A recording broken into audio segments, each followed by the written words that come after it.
Yo, people, welcome back to another watch along. Big up your damn selves in the building. Make sure you smash up all the icons. And that Chelsea versus AC Milan is what we have for today. And tomorrow, we got another one at the same time. JDT.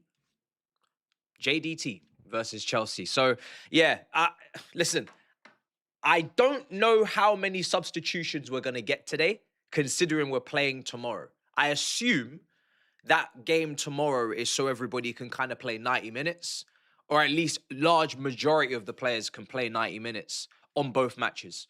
So I'm expecting maybe most of this team to do, 90 minutes. And then tomorrow's team, again, pretty much everyone's starting to do pretty much nearly 90 minutes. Maybe there'll be like 3 subs. I don't know. That's what I'd expect. I could be completely wrong, but that's the only reason why I would think that 2 fixtures would be slap bang back to back like that. And then obviously Real Sociedad next week on the 15th. And then the week after is the start of the Premier League season at Craven Cottage. So we really don't have much time left. We also may need to start thinking about the potential that against Fulham, we may not play our strongest 11. Maybe Rodgers won't play. Maybe Enzo Fernandez won't play. Reece James won't play because they're not really going to have much of a preseason. They're all obviously coming back off the World Cup. They're not going to be involved tomorrow, I don't think. So it's just going to be Real Sociedad maybe that they're back for. And that's one game. So they won't be fully fit. So I expect a lot of those guys against Fulham will be on the bench.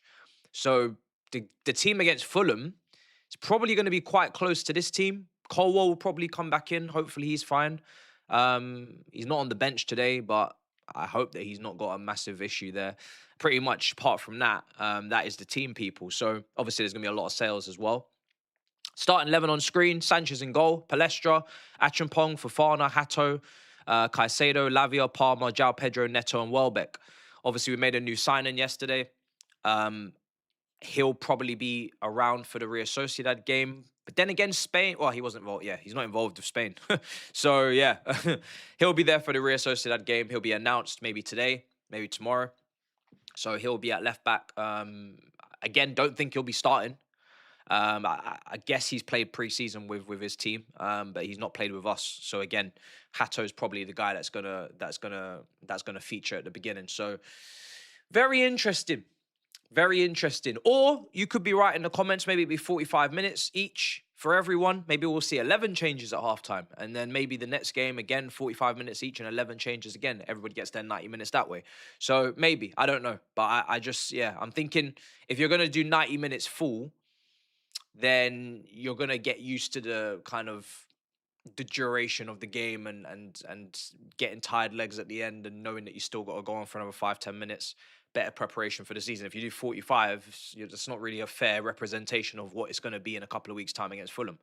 You're not going to be playing 45. You're going to be playing 90, most of them anyway. So, but yeah, listen, let's see. I'm not too stressed either way. Obviously, we want a better performance today. There's a few familiar faces on the other side. As per usual, these Italian teams don't put up their bench on social media, so I can't really be digging around for that. I think Pulisic is injured for another former Chelsea player, but Loftus-Cheek is there. Rafael Leao is there.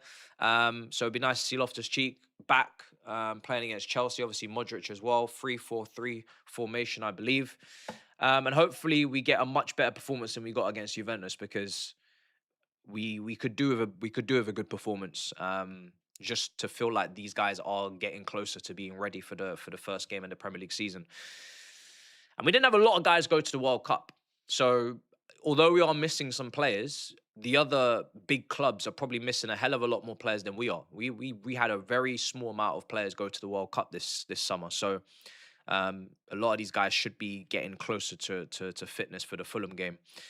Obviously, today, João Pedro and Welbeck, I would have preferred maybe Welbeck not to start up front because I don't feel like that's a long-term solution. I don't feel like that's something that we're going to be doing week in, week out. But I guess maybe the fact that, I don't know, actually. I look at our team and I think to myself, who could play in that 10? It's got to be Palmer. He's put Palmer on the right. I do like the dynamic that Palestra's bringing on the right-back position. We haven't had that for years. Gusto overlapped under Poch, didn't do it under Maresca, obviously inverted. James can't do it, not physically capable. Palestra's kind of give a nice overlap now where you could envision Palmer going back out to the right. Well, he does need that overlap. Esteval less so, but it always helps. If you're a winger and you're taking on a man 1v1 and you got someone overlapping, it just creates a bit of a distraction for the fullback, or, you know, a little bit of unpredictability. Do you pass? Do you, you know, take him inside now? You're doubling up. So it's just a welcome, it's a welcome extra body for all the wingers on that right hand side, where we don't become so predictable. Better combination play, better, hopefully, better football in general, you know, instead of having to double up and then you have to pass back and it becomes very boring for the winger. Right, let's go through. We've got some super chats. Big up Join Dot says he's upgraded his membership to Gremlin VIP. Big up to you, brother. Much appreciated. Obviously, after hours branch now will be back when we start recording. We're going to probably look to record some episodes now in the next couple of weeks. So you may see towards the end of the month a couple of the videos. Maybe it'll be built on the back wall. If that is the case, that's because we're probably filming an episode to drop in and around the first international break. Big up, man. Chat finally getting the chance to watch Chelsea play at the Bridge for the first time next Saturday. Hopefully it's a goal fest. Good up. That's good for you, man. Yeah, man. Listen, hopefully, anytime you get to go and watch Chelsea for the first time, it's a special moment. I still remember. No one ever forgets their first game. No one ever forgets their first game. My first game was Chelsea 1, Aston Villa 1 in 2007. 2007-8 season. That was a good Villa team. Ashley Young, Bondahor, I think John Carew, Gareth Barry's, James Milner's, Martin O'Neill's. Very good Villa team. Petrov, all these guys. So yeah, 1-1. Disappointing result, but I ended up saying, yeah, I'm here. So it clearly didn't put me off. Let's see here. My Ezzy says, second time asking if you're willing to take Martinelli. Oh, yeah. You didn't hear me the first time. Fez, you got something in your ears? I said, no. I said, absolutely not. You rejected the 30 million proposal last time. How about 25? When I don't want a player, it doesn't matter what price you give me. I wouldn't take Martinelli for free. I would not take Martinelli for free. If I don't want the player, I don't want the player. There's no amount of money. You have to start having to offer me money for me to start thinking, oh, will I take him? If you offer me 25, 30 million, I might take him. And then I might say, okay, at least I add 25, 30 million on for a midfield target. And then I might just get what I want that way. That's the only... If I don't want someone, I ain't bringing them in even on a free, because you're taking up a spot for someone I do want. I know you guys are looking at Ndai. I've seen a lot of Ndai comps, Everton going on the timeline. I like Ndai. I like Ndai a lot. And especially because I was in my head thinking we might play with twin tens. Ndai is very comfortable on the left wing. Then Grealish came in at Everton, went on the left. He moved to the right. And he's also just the type of player, playmaking winger, close control, dribbling, that he definitely can play in the twin 10. So I like Ndai. And Ndai was one of them players that was kind of on my list. Doesn't have loads of goal output, doesn't have loads of G&A, but I don't know if it could be scaled up if he went to a better team with better players. But I also just feel like he is like why Grealish went to City, or why City signed Grealish for the treble winning season. He does just bring security, and he's very good at just keeping possession and still trying to unlock things and create space for others. So I think he'd just be a useful person to have in the squad. Doesn't have to be an out-and-out star. Doesn't have to be a superstar attacker, but I think he's a useful player. He's similar to... I think he plays in a similar way to like Sancho in some ways as well. Just very, very good at keeping the ball. Doesn't waste it. Doesn't give it away too much. Let's see what else is going on in the chat. Big up the chat. Yeah, we are at 180k. Much appreciated, man. We had a double drop, double upload the other day. I had to clap back at Turkish. I seen that video go up, and I said, if they don't get Vinny, I know exactly what I'm gonna do. You guys seem to enjoy that video a lot. Didn't really get the chance to breathe, because then we went and made a signing that night as well, and I was lying there watching the Spider-Man 1, 2, 3. I've watched all the first 3 again now, because obviously the new movie just came out, brand new day. So I said, let me go and watch now Tobey Maguire's sequel again. I'll probably go and watch now Andrew Garfield's, and then the animation one again. And I was sitting there watching him fight the Green Goblin, and I just thought to myself, do I really need to make this video now, or can I drop it in the morning? But I dropped it. I dropped the left back one as well, and yeah, there's not really too much I can say. A lot of people are talking about he's a dual king. This seems to be his nickname or whatever, or what he's known as. I can't. I know he's had tenacity and he's shown, the ability to have a great performance against Yamal on the occasion and whatnot, but I need to see it in the Prem on a consistent basis before I co-sign such a term. But hopefully, hopefully that is the case because, you know, you don't want to be losing your duels, that's for sure. Yeah, I mean, I don't know what's going on with CFC Plus right now. I am currently getting the offside from them. Every time I click into the game, they're telling me it's offside. So I don't know what's going on.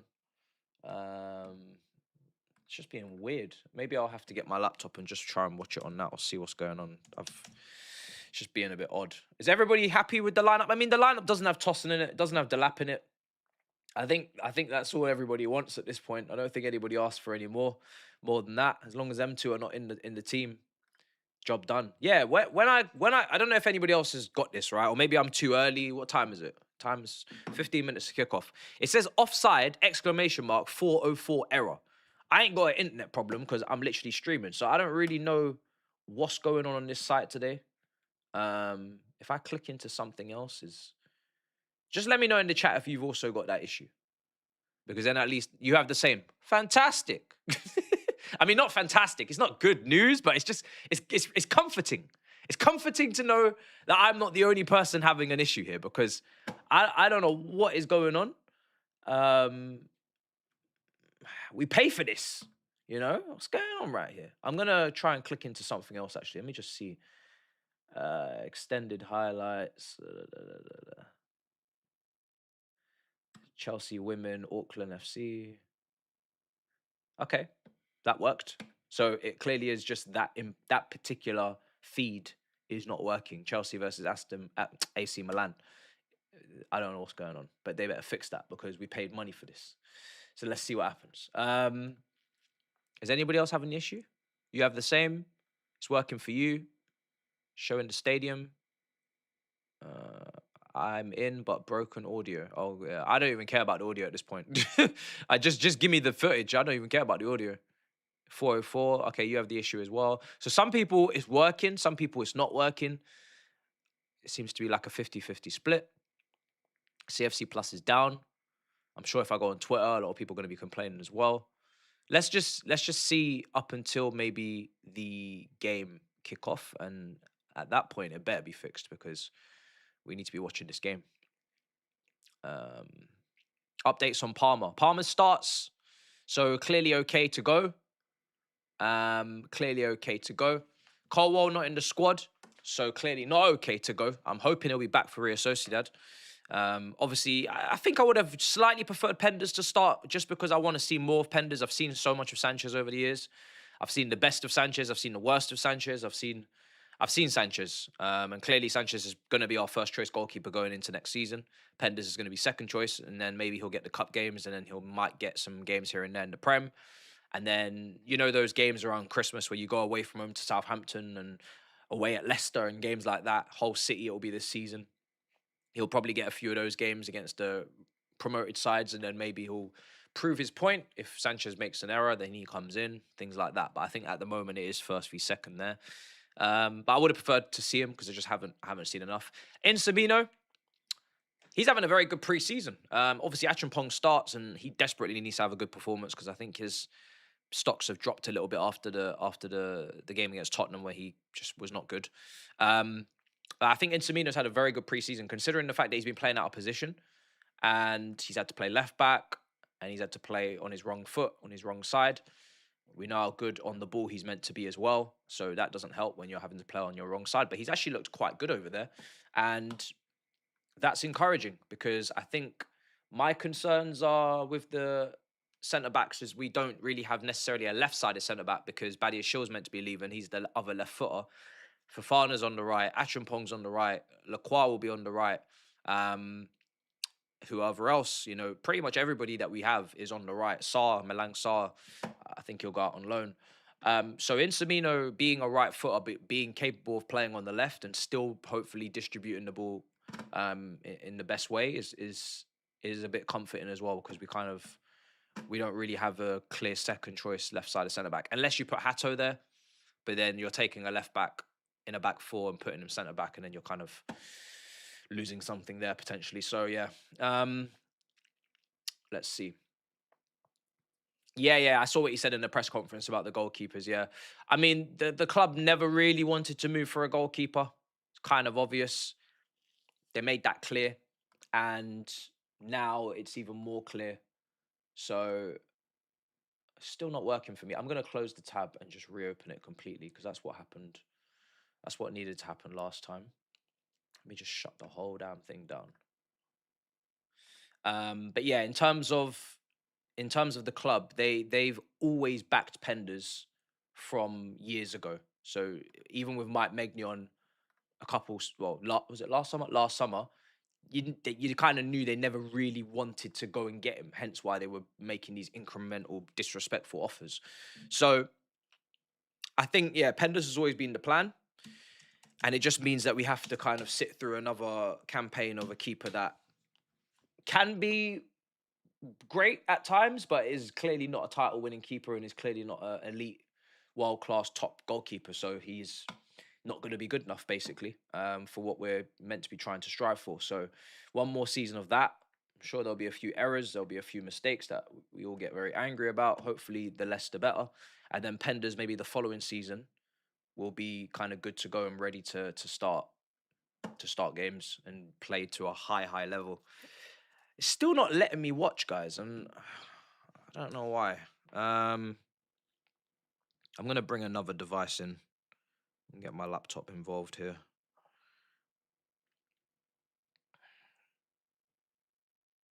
because I don't really understand what the hell is going on with this today. Is it working for everybody else now?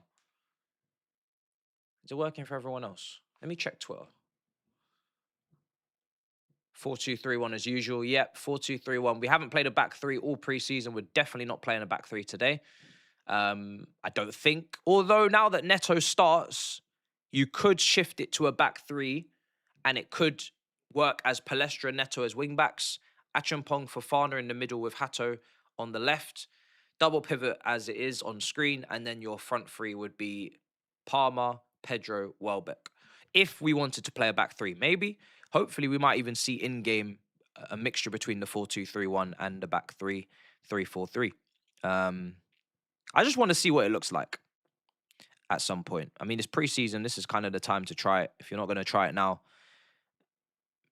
you wouldn't want to try it in the season off the cuff randomly if the players haven't been used to it. So let's see. What's Twitter saying? Is it working for everybody else? It's been playing a back three and build up. Okay, cool. Working on fan code. Works now. Working for me now. Okay, let's see if I can just works on fan code. What's fan code? I've still got 7 minutes to sort this out. What's fan code? Kickoff's at 1 o'clock, people.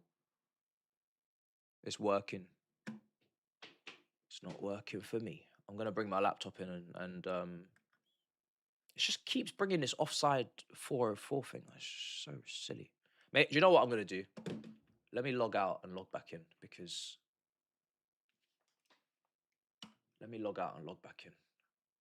That has to be it.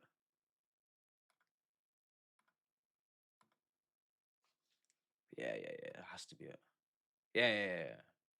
Yeah. We're good. Yeah, if you're still having troubles, just log out and log back in, because that's worked for me now. That's worked. We're good. Thank goodness.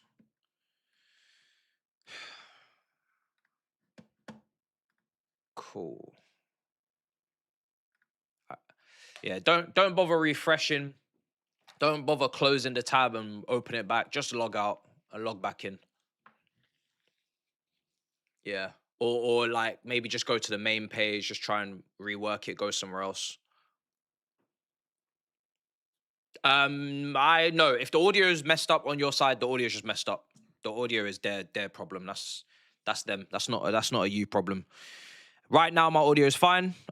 If the audio does mess up at some point, I'll let you know. And yeah, I'll just have to put it on mute if it's really bad. So yeah, let's see if we see iterations between the two systems. But more importantly, I just want to see a good performance. This was the game that I earmarked as a game where we would like to see a good performance for pre-season. Everything prior to this, I've not really cared as much, but because we are now, because I don't really know what tomorrow actually is in terms of a game. I don't know who's going to play. I don't know if we're just going to play the kids. I don't know what tomorrow is. Tomorrow might just be a game where we rock up on this stream and we just see Watsons and we see Walshes and we see Sharman Laus, or probably be Penders to be fair. We'll just see pure kids. We never know. I don't know. I don't know what tomorrow actually is, and I don't know who JDT even is. So I'm taking this game and Real Sociedad seriously, or more serious, because I would love nothing more for us to just start the season with a win. We're Monday night. Everybody else would have played already. Just please put 3 points on the board. I think the last few seasons we've started, we've not won. Let me take a look. We drew against Liverpool, 1-1, I think it was. Was that last season? When was the last time we opened up with a win? Because it feels like a while. We lost at home to City last season. That was the first game. Sorry, that was the season before. So 2024, yeah, we lost to City 2-0. Last season, I believe we drew at home to Liverpool, 1-1. If my memory serves me correct. Let me just check. It's nothing better than starting the season with a win. No, sorry. Palace. Fuck. Drew 0-0 at home to Palace. Yes. Yes. Last season, we drew 0-0 at home to Palace. Season before, we lost at home to City 2-0, which we kind of knew that was going to happen. What was the season before?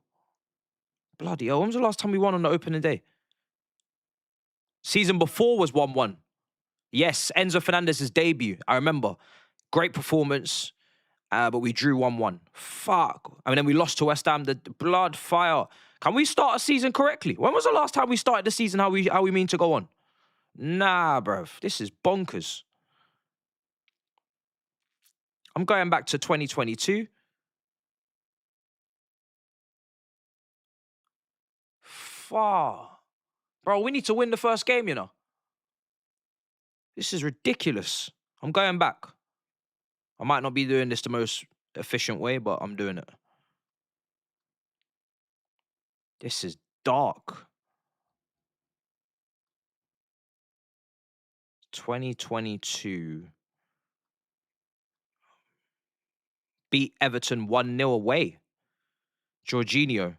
I think that was under Thomas Tuchel. I think Cucurella made his debut. Back five. Yes. Yes, that's the game. Sterling played up front. Mason Mount, Havertz, Chilwell, Jorginho, Kante, James, Koulibaly, Thiago Silva, Aspilicueta, Mendy. We have not won an opening game of the season since the first year under this ownership, under Thomas Tuchel. Fuck. Yeah? And it was a penalty from Jorginho. We need to win the first game of the season. Monday night, everybody would have played, and yeah, everybody would have played, and we would have been the last ones to play. We need to win. That is bonkers.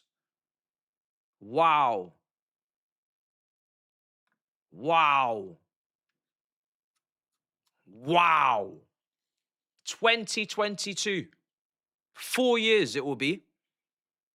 Can't believe that. But then I can, because I had all the kind of the City one, the Liverpool one. It's mad. Look at the lineup I read out. Kantes and Jorginhos and Havertz and Sterling, Mount, Koulibaly, Silva. It's a whole different team. Whole different life we were living. Different manager, of course. Everything.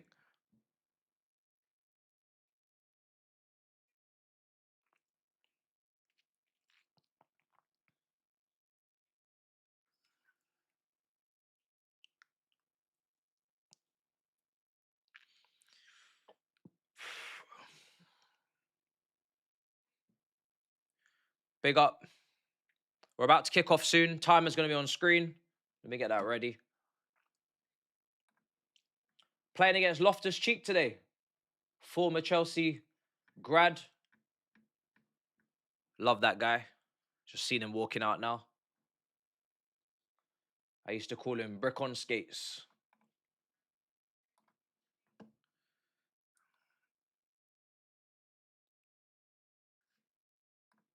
Let's see if we can get a better performance. Thank the high heavens. Finally, a decent pitch.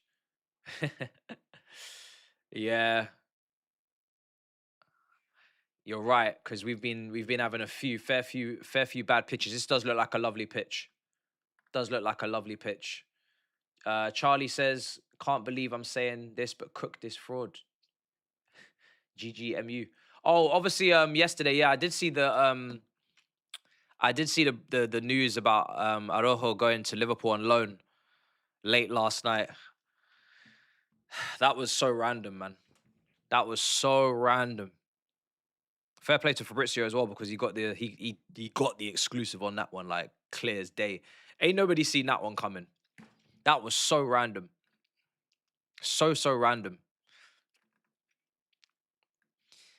I used to love him, you know, when he was at Barca under Xavi, and they put up a really good campaign when they won the league. Defensively, they were on point. He was starting. I know he's the captain now, which is crazy, but he was great that season. And I almost like thought, yo, this is exactly the type of centre back that I want.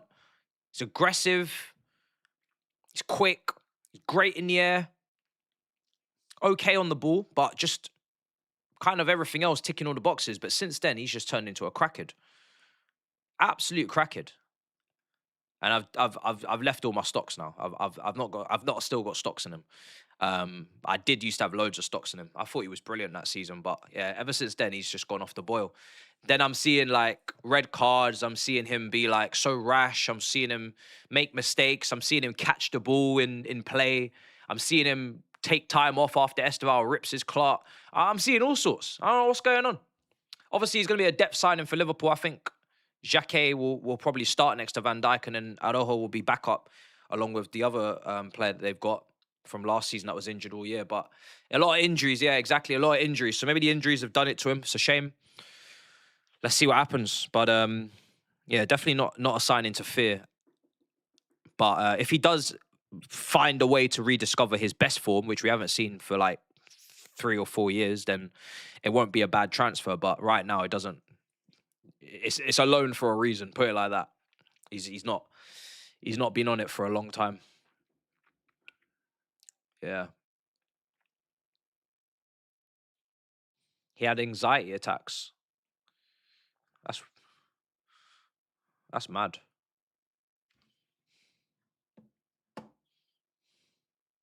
He was out for a while, wasn't he? You're watching it at the stadium right now in Jakarta. Enjoy it, man. Enjoy it. How's the capacity looking? Is it healthy? Looks like it's sold out. Looks like a good atmosphere. Let me know. Ruben Amorim obviously on the other side with AC Milan, Modric in midfield. Neto, despite being linked with moves away to Manchester City, starts today on the left. I was always going back and forth with Cundy before the shows on Inside Chelsea that I just don't believe that Neto playing on the left or the right makes a massive difference, because he's not really a goal-scoring, cut inside, efficient, consistent, ball-striking winger. So I just thought, listen, he's going to go to the byline and check back in on whatever foot and cross anyway. He may as well go on the left and do that. Save the goal-scoring winger stuff for Esteval on the right, who actually can shoot with the right foot as well, really well, Esteval. Always checks back onto his right and looks to hammer it at the near post. I'd much rather platform and put him on a pedestal on the right than Neto. Neto can do the wing-back shift on the left. Is he on the right, yeah? So if he's on the right, then I'm just looking now. João Pedro would be on the left. and Palmer in the 10 and Neto on the right. And that's how it looks, yeah. It also could be wing backs. It could be a front three of Palmer, Welbeck, Pedro, and then Hato and Palestra as wing backs. Sorry, Neto and Hato as wing backs with Palestra playing. Yeah, no, that can't be it. Let's keep an eye on things. But right now, Neto seems much deeper. Oh, Palestra's on the left. Okay. Okay. Guys, we're playing a 3-4-3. It's the first time playing a 3-4-3. Palestra's playing left wing back. Neto right wing back. João Pedro, Welbeck, and Palmer in the front three. In Caicedo and Lavia in the twin, in the double pivot. And a back three of Hato, Achampong, and Fofana in the middle as CCB. So we're playing a back three. Did not expect to see Palestra play on the left in the back three. I thought it would be Neto on his stronger foot, kind of on the overlap, and then first time left-footed cutbacks and crosses on his favoured foot instead of checking in, because if you're playing him on the right, which he is on the right, you've basically got Neto cutting in on his left foot, Palmer cutting in on his left foot, and you maybe don't get the width the same, but let's see how it works. I personally always prefer like people on their stronger foot on the wing-back position, so I didn't like Dalot playing left wing-back for Man United, for instance. I prefer to see Dorgu left wing-back and Dalot right wing-back, or a better player at right wing-back. But I prefer to see right footers at right wing-back, left footers at left wing-back. So DeMarco's, Dumfries, Grimaldo, Frimpong, Moses, Alonso, etc. I just think it's much better for me personally in these systems. But let's see how it works. Obviously, Palestra can use his left foot anyway. Maybe we'll see bits of a 4-4-2 as well. I don't know. Someone said in the chat maybe some 4-4-2. Let's see. Let's see. But I'm nice. It's good to see a different system, something different. I think it's better to test it now than not. This is what it's for. Neto's making a run. I don't like this AC Milan kit. Yeah. I don't. There's not enough red. Is this their home kit?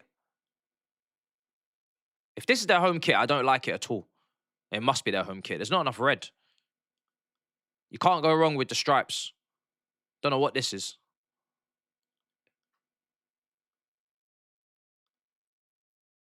Having to do a bit of defending. I never really saw Fofana as a CCB. I don't think he's... Just never. I just don't want... I can't imagine a world where he's leading my backline. Because the middle CB for me is the leader. He's the one that has the whole picture. He can see left, he can see right, marshal, bring people together. I've never seen Fofana as that type of player. As a leader. Even when he was at his best at Leicester, I never looked at him as a leader. I looked at him as always the secondary centre-back next to the leader. So, interested to see him play in the middle. But I guess that's just what happens when Colwell's not fit. And usually it actually would have been Tosin, but Tosin's not there. And I don't think anybody wants Tosin there anyway. So, Achampong, really good ball carrier, play on the right. He's going to carry that ball forward a lot, take advantage of the space, does it very well. And then Hato is very good at passing and carrying as well on the other side. So I think from a wide centre-back perspective, it should be good today. They should definitely take advantage of the space. We get to see Leao as well today. There's a lot of talk about Leao. He's been linked with moves to Leeds. I think he got offered out to Leeds and Leeds rejected, apparently, according to reports, which is so embarrassing. Oh.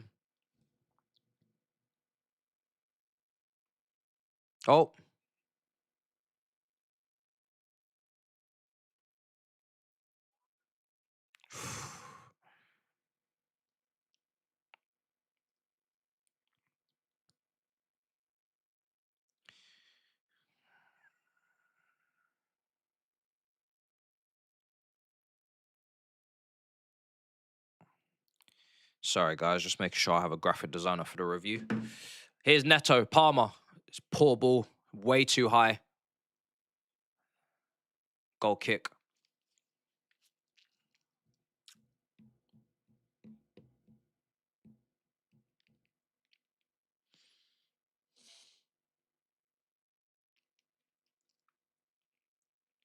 Corner for Chelsea.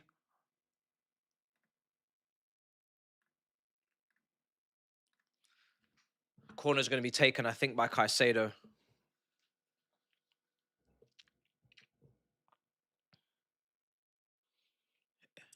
In swinging. Header cleared. Here's Lavia. Out to Neto. Neto is going to look to put it on his left foot and does. Ball in, back post. Bounce unkind to Caicedo.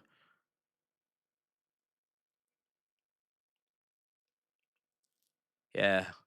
Neto's crossing is not the level I thought it was when he came from Wolves. One of the things from Wolves that he was known for was good crossing. Transitional wing, obviously, counter-attacks, pace, but then good delivery. And his delivery is not, it's not good. You look at like James, the way he whips the ball in with a fizz, with a pace, to the point where defenders don't even want to touch it. This guy, he loops the crosses so much. They're so high, they're so slow. It's so easy to defend. And half of the time, they're not accurate. Definitely not worth it being your main ability in the final third. Certainly isn't goals. It's always back post airing, yeah. So if you're just joining late, the lineup was Sanchez in goal. A back three of Achampong, Fofana, Hato. Wing backs are Palestra on the left, Neto on the right. Middle, centre mid pairing is Lavia and Caicedo. Up front, João Pedro to the left in the twin tens with Palma on the right, twin ten, and then you've got Danny Welbeck up front. Right side, Loftus-Cheek versus Palestra. Cut back, Fofana. Nice turn from Lavia. Go on. Good. Let's play on. Oh, it's off. It's off. It's gone off. Yeah, he's gone Palestra left. He's had to put a lot of players on the left after Hato. He probably wouldn't put over there on a normal week. He's put Insamino over there. Now he's maybe put Palestra over there, who is both footed, so it's not as big of an issue. But that's why the new left back has come in a couple nights ago, because he's gonna play that position. You know, he's gonna play that position. So I think Palestra will go back to the right.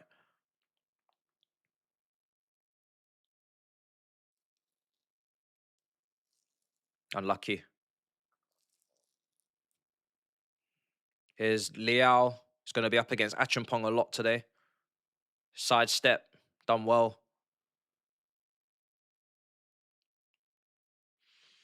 Looks like Osimhen could be going to Fenerbahce. Salah's already gone as well to Trabzonspor. And then you've got Leao being linked to Galatasaray. So Turkish league is heating up.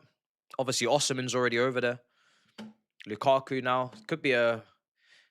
When are we going to have discussions about if Serie A is still top 5 league? I think we need to have conversations. Is Serie A still a top 5 league? Let me know in the chat. Who's the next? Who's the 6th? Who's coming for the 5th spot?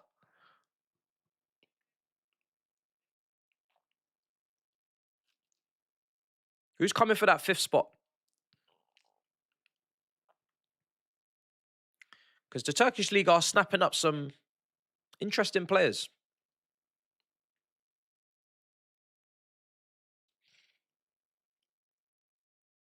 I know we just lost to Juve. I know.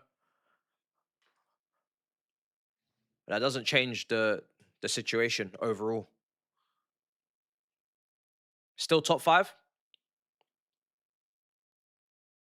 Oh, foul. Portugal, yeah. Portugal's probably 6th. The Netherlands. Portugal and the Netherlands, Turkey. Maybe, yeah.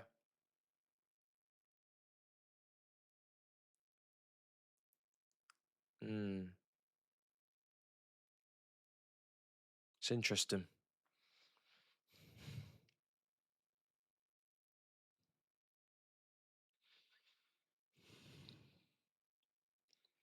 Italy not getting to the World Cup as well.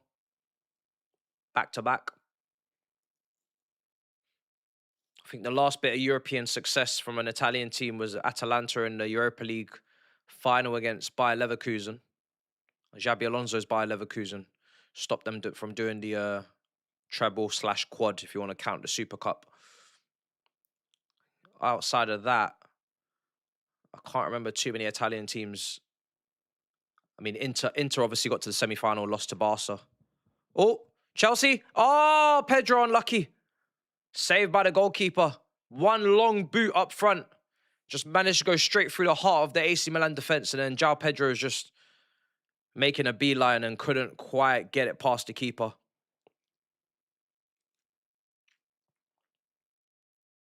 7th, Belgium in the rankings, really? 5th. Bigger than Serie A, yeah, fair. Maybe they're just 5th.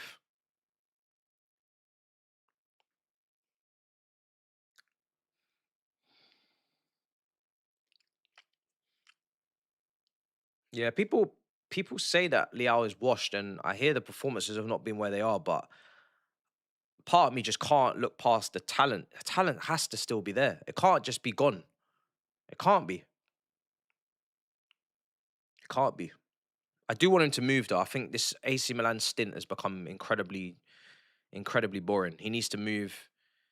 He's not going to go to a top team, but if he could move to like a mid-table Premier League team or top half Premier League team, I'd love to see what he's capable of doing week in, week out in the Premier League. That was wonderful tracking back. Great from Leao.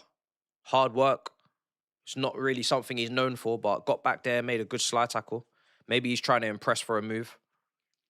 I think he did get a little bit too comfortable, though. He started walking off the ball, thinking that his shit don't stink, and now suddenly he's in a very precarious position. He can't even get a move. It's not good. Because if he had continued to work his ass off, I think he would have guaranteed himself a big move on his reputation. It's not so long ago. Well, it was so long ago. Him and Giroud spearheading that Serie A title for AC Milan. He was brilliant that season. Him and Giroud.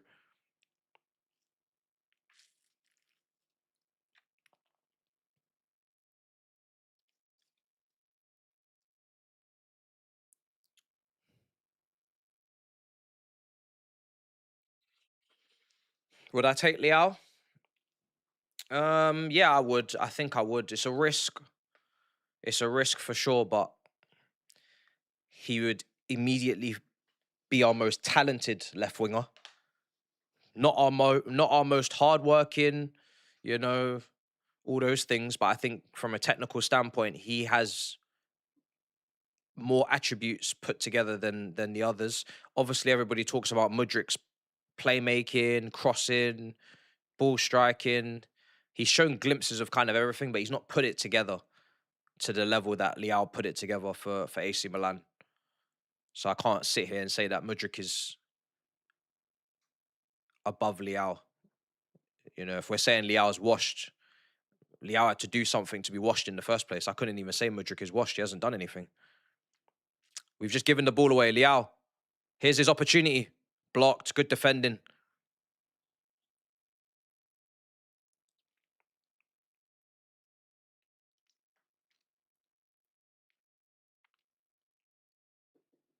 He's definitely more talented than Neto. Ball in. Oh. Shot wide.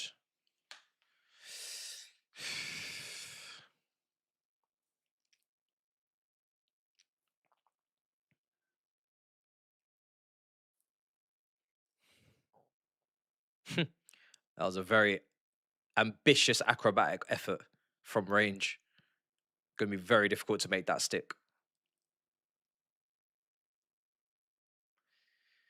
Be interested to see if Lavia could do 60 minutes today. Usually does 45.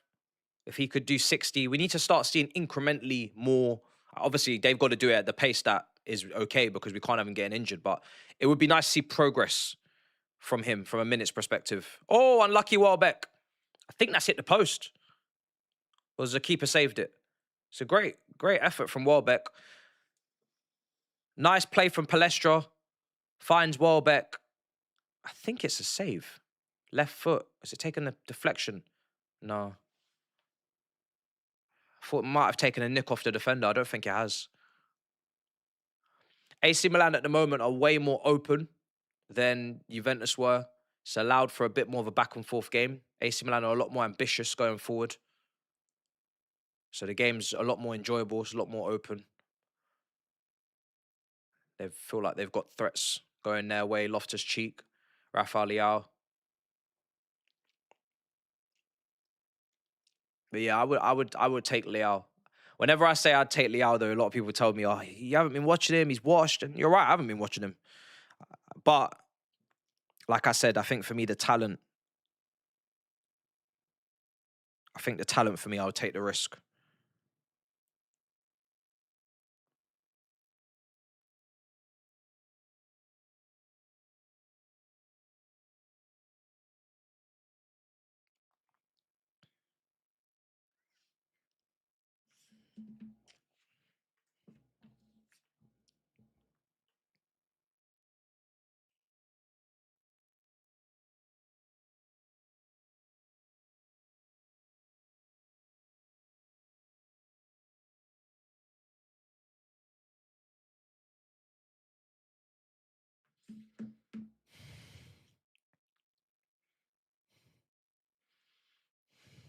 Leao sandwiched.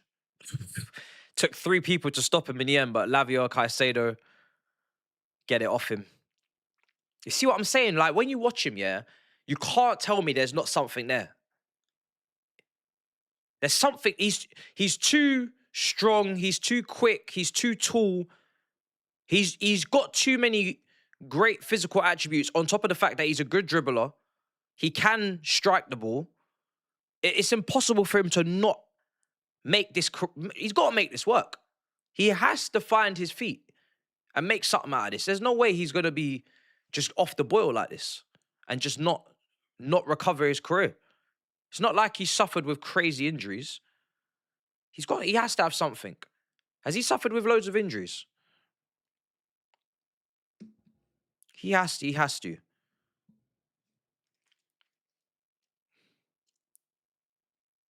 Like with Sancho, it's a bit different because he didn't have like crazy pace. So the game's kind of got away from him. Dele Alli never had crazy pace. He's actually got the pace to bail him out as well if he isn't on it.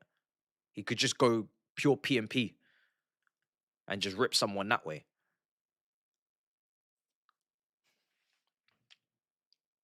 His injuries. Missed a lot of last season. Lazy.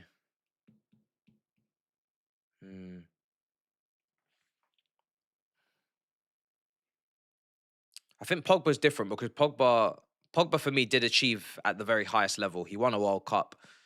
You know, was great for Juventus. I think Man United, yeah, up and downs, but even though he didn't reach anywhere near the level of player I think he could have reached, which I believe with the tools that he had, he could have been like a minimum Yaya Toure Premier League level player. And at his very peak, he could have been like a Zidane level player, Pogba. But he never put it all together and he just didn't happen for him, didn't do it. But I think from a technical standpoint, I don't see what he didn't have. He had everything. So he probably is one of the players of the last 2 decades that pisses me off the most is Pogba because he should have been one of the greatest midfielders of all time. You can't sit there and look at the greatest midfielders of all time and not think that Pogba could have been one of those guys in terms of what he had strength, he had pace, he had pass, he had dribbling, he had shooting, he had long range, short range, both footed. He had everything. There's no fucking reason for this guy. He had much more like Gerrard, Scholes, Lampard. They don't all have all of those things that I just said put together that Pogba had. But they had much better careers than Pogba because, you know, they were consistent. But like they weren't as quick as Pogba, or they weren't as good at dribbling as Pogba, or they weren't as dynamic as Pogba. Like Pogba pisses me off sometimes, man. He really does. Pogba really, bruh, should have been one of the greats. Should have been one of the greats. But yeah.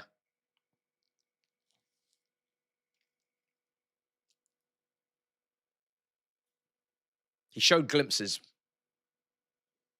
He showed more than glimpses. He showed us a whole World Cup. You know? But yeah. Could have been, bro. He really could have been.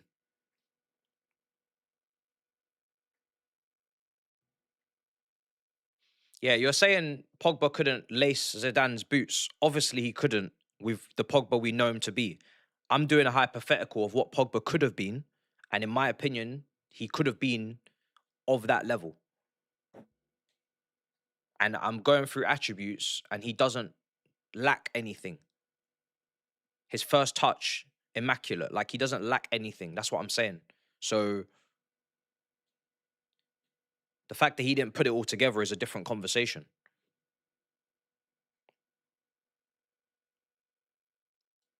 I know Pogba could have easily went on deleted 2, 3 players on a run. No problem. Step overs, all these things. So what are we really differentiating between right now? We're talking about hypothetical versus someone who actually done it. That's all we're talking about. Just the same way if Zidane never put it together, we would have said, oh, Zidane could have been this, but he didn't put it all together. He had all of these attributes. Same thing I'm saying with Pogba, basically.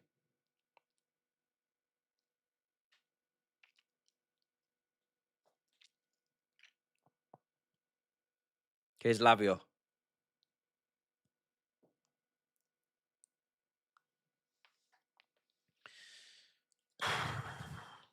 Here's Pedro. Fuck. It's a good play from Milan to get it out.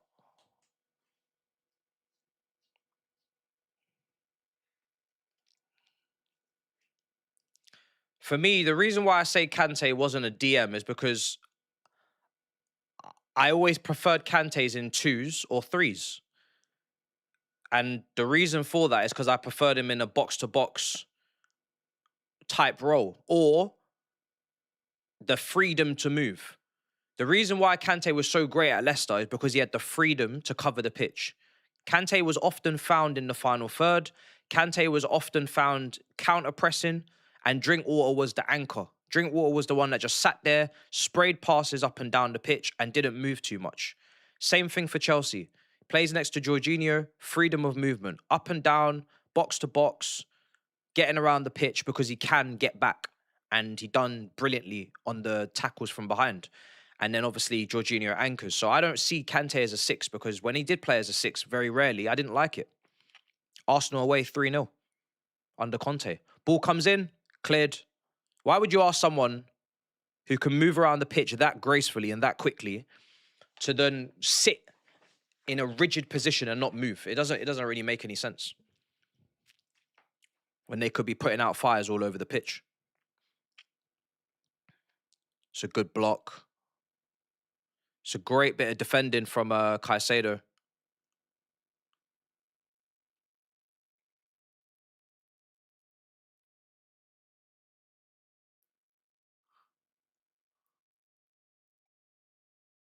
Whereas someone like Casemiro is kind of like more of a 6 for me, who will just sit there in front of a defence. As he did for Madrid all those years with Modric and Kroos. I don't really need Casemiro box to box. Ball in. Good claim. Makalele, 6. I don't need Makalele in the box to box. I don't need him up and down. He just sits in the 6.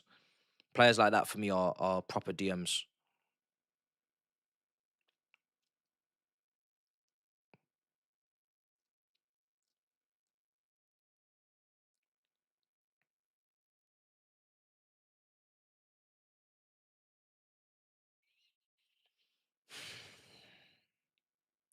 Lavia. Welbeck. Neto.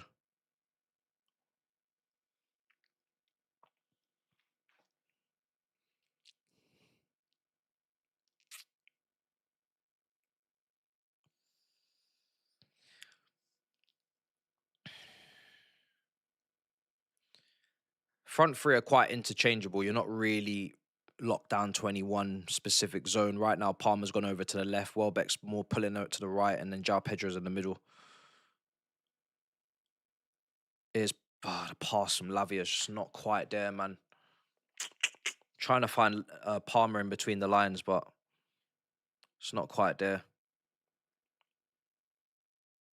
If I'm to go like maximum interchange between the front three, then I'm looking at Jackson, Palmer, and João Pedro. I think all three of those players can occupy all three of those positions comfortably.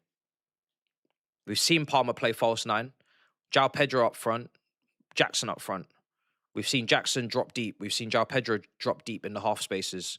The ability to pick the ball up in the half space, turn and carry it forward. Neto, good save, good save.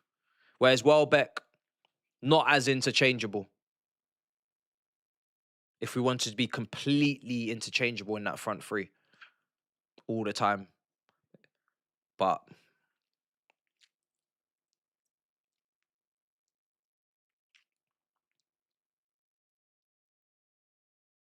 Chukwueze, it's gone with the side foot. Neto, decent effort. Josh playing well today. Yeah, I mean, look, Josh at this point with Josh, I need him to play games. Because I feel like if he doesn't play soon, there's going to be an issue. So I'm more than happy for him to go out on loan, play 30 to however many games in the Prem, absolutely smash it, and then he's up the pecking order when he comes back. I know what a talent he is. I've never veered away from it. But I also can't be asked with him, like, going through the teething problems here, and then when he does make a mistake, everybody's like, oh my God, he's not as good as we thought. And it's just like, this is what a 20-year-old centre-back does. This is exactly what Andreas Christensen done. This is exactly what all young centre-backs tend to do unless they're generational, and I'm not saying Josh is that. So for me, I would just rather him just go and do that elsewhere now and just move on with whatever. It doesn't bother me. As long as we don't sell him, I'm happy. I need him to play. I need him to play, and I need him to develop. That's it. Simple as that. Nice loan deal. Get it done. If people would rather keep Insamino, I don't really care at this point. You got Insamino, you got Josh, you got Sarr. You got to figure out what you're doing with them. Maybe you know, you end up loaning out Insamino and Josh because they've got more talent than Sarr, and they play those games on loan, and then Sarr just stays here as a backup because he's not really going to play that much with one game a week. Maybe that's the way you actually look at things instead of keeping the best and loaning the rest. I don't know what they're going to do. I think one of those three probably has to stay. Looking at the clear out that we're doing at the back. So one of Insamino, Sarr, and Josh will probably still be here. Which one, I don't know. Depending on how they see things.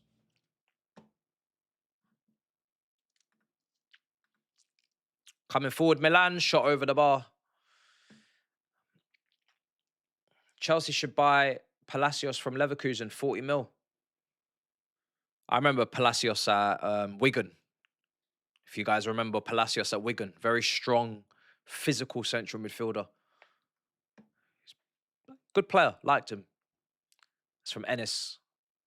See, listen, I go way back, you know. Don't believe these people when they say, oh, I'm just some kid, bruv. Don't know nothing from 2009 and 7 and 5 and 4.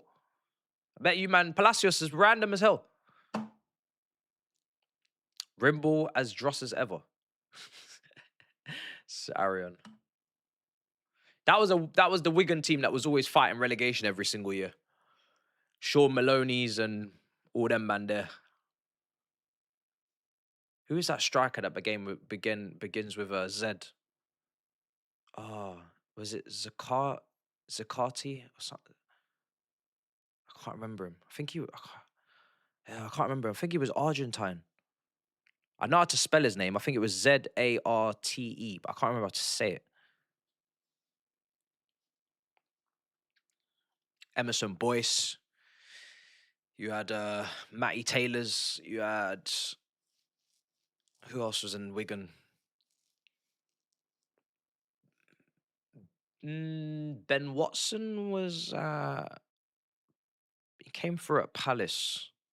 Was he at Wigan? I think he was. Yeah, he was. He was. He won the FA Cup with them. Roberto Martinez. Yeah, yeah, yeah. Zaki. Was it Zaki? Was he Egyptian? Maybe it was Zaki. Yeah, yeah, yeah. Maybe it was Zaki. And the other guy I'm talking about was at West Ham. That's the Argentine striker that I was talking about. Yeah, yeah, he was at West Ham. Zaki's the one that was at Wigan. You're right. Zaki was at Wigan. And I think Zaki was Egyptian or something. Yeah, yeah, yeah, yeah, yeah.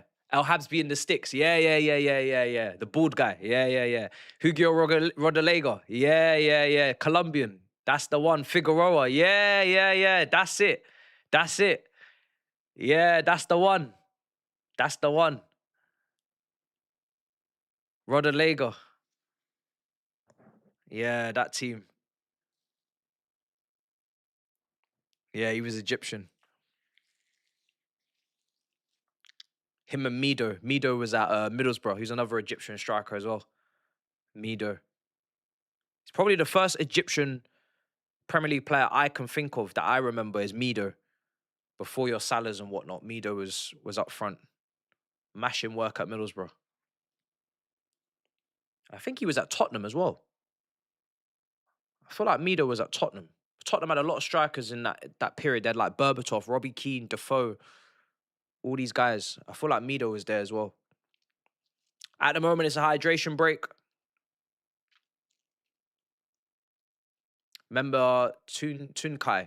Yes, Tuncay. Turkish winger slash forward. Yeah, yeah, yeah. Left footed, I think. He was good. Was he left footed? Was he left footed? He had a brother as well, I think.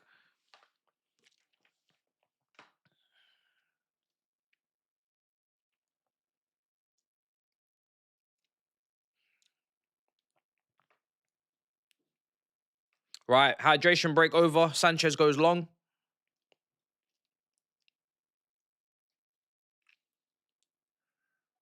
33 minutes gone. Not much in this first half, I'll be honest. Not much. Still not creating enough chances. Still not free flowing in the final third. Very fine margins. It feels like the first few Premier League games are going to be in terms of defense, attack. Very fine margins because we're not blowing anybody away by the looks of it at the moment. Maybe fluidity, chemistry, I don't know. But yeah, we are not there yet with that attack.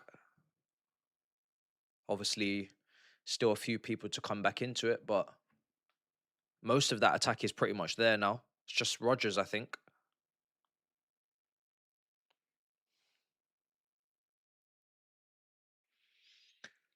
Oh. 10 minutes till halftime.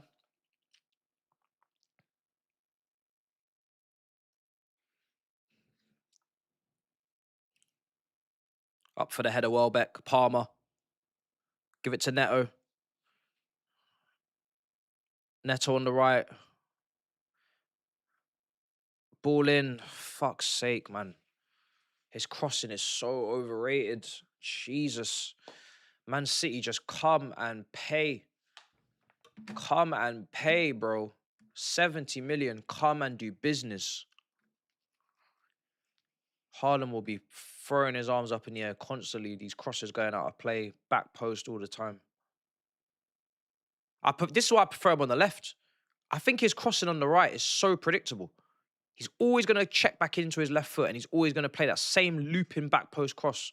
If you play him off the left, I think you open up the door for him to check on his right foot and you also open up the door for cutbacks on his left first time. And I just think the variety of the crossing is more. When he's on his right, it's just so, on the right wing, it's so obvious what he's going to do. He just does the same thing every single time. Does the same thing every single time, without fail. I feel like on the left, he has to go off. Now, yeah, you prefer him off the pitch. I hear you. I hear you. But if he is going to play, I think off the left. But yeah, I agree. It's just, either way, it's just so annoying. For me, because we don't have great left wingers anyway. That's why I'm just like, just go over there. because it's not like that part of the pitch is going crazy anyway. Whereas potentially you have Esteval and Quenda fighting for the right. And Quenda's put in a better cross in pre-season already than I've seen from Neto in God knows how many years. And Esteval's Esteval.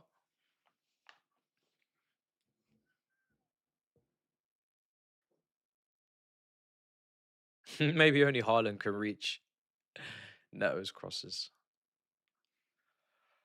It's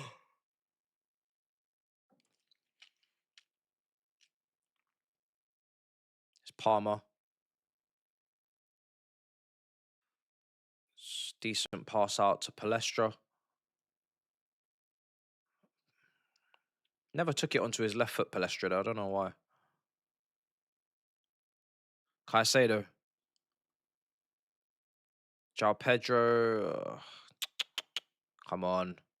Got to be better than that, João Pedro. Achampong doing very well, man. Gets it off Liao easily. Achampong's been really good today. It's been good. That's my boy Josh. Here's Lavia. Hato.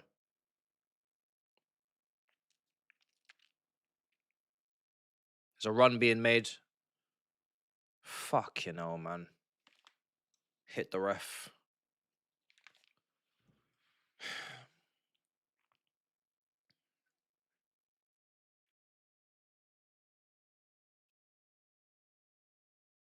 I would much prefer if Palestra went over to the right, overlapping Palmer.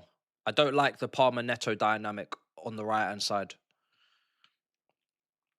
We were getting in and around behind defences more when Palestra was playing on the right, overlapping Quenda, overlapping Esteval, because he was stretching the pitch. And when Neto's over there, he's not really stretching the pitch. He's making the runs on the outside, and then he's cutting back in on his left foot and bringing it back inside again, which is exactly what Palmer can do. So it's just a double up for no reason.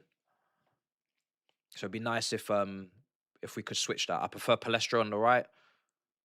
Maybe if you're not going to take Neto off, put him on the left. Let him overlap João, but I'm more interested about the right side. Because I think Palestra's had a really good relationship with Quenda for the little time he played with him, and a good relationship with Esteval for the little time he played with him. So hopefully Palmer could be the same thing. Here's Palmer. He's not got that long shot in him. That's the only thing with Palmer. He's not really got the long shot in him to shoot from that range. Great defending though, Neto.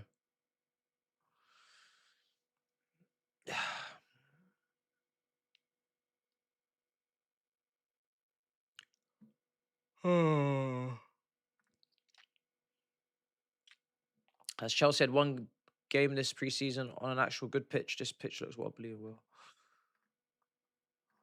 I think this pitch is all right. It's not as bad as the last game. Oh, great tackle!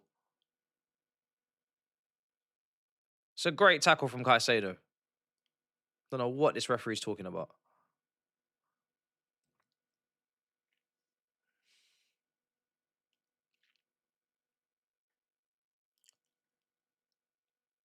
Ugh.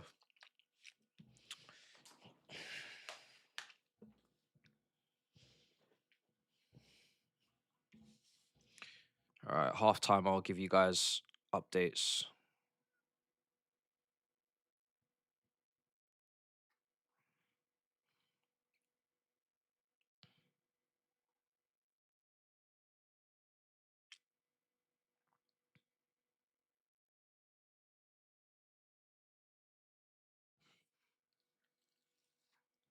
Five minutes.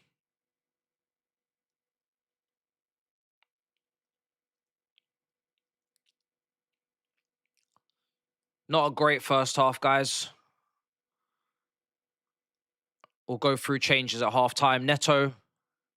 Come on. Here's Caicedo.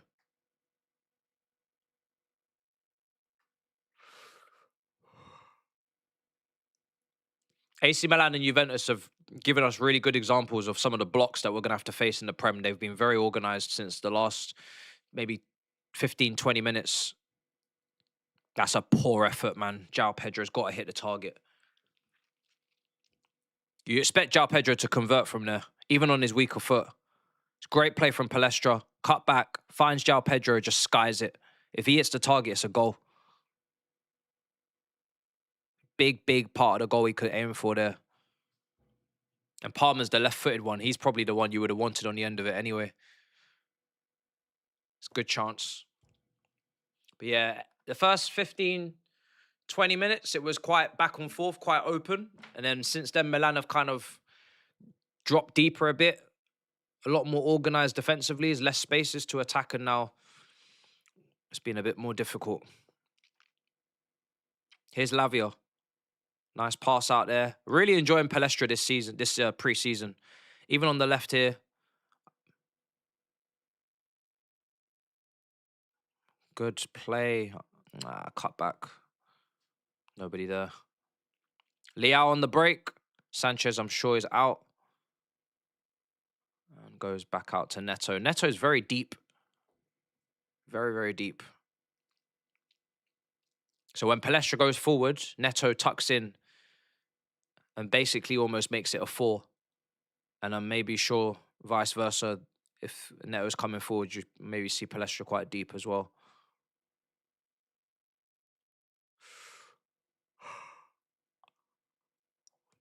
Oh, that's a great ball. No, it's not. It's overhit, but he'll keep it in. Palmer.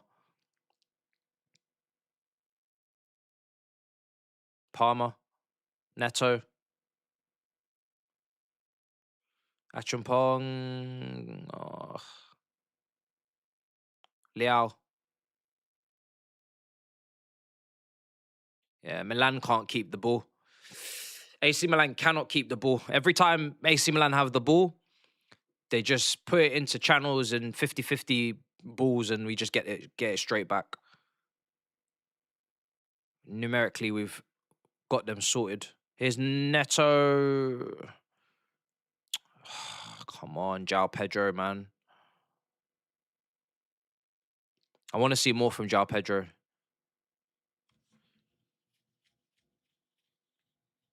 Could have done a few things better in the pockets today.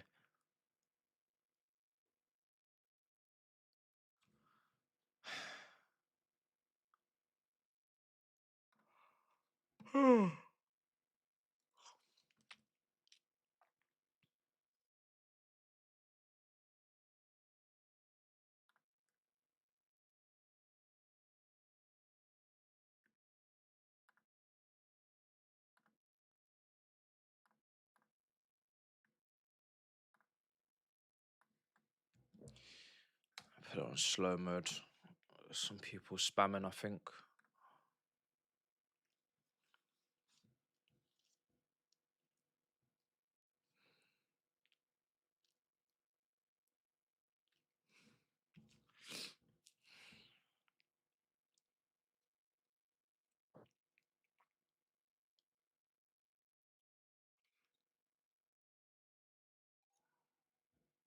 $44 minutes gone.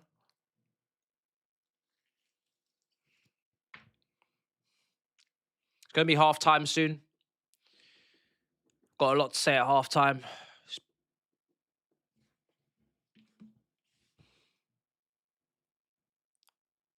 Pull up the lineups and talk substitutions. Also, just tweaks with what we already have out there.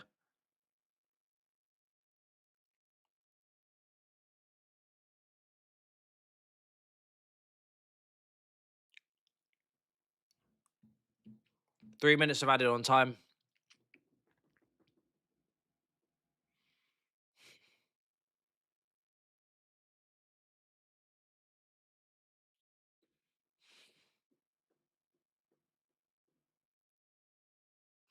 It's a good ball from Palmer. Palestra. Finish. Ah, corner. Couldn't get it under control for a shot.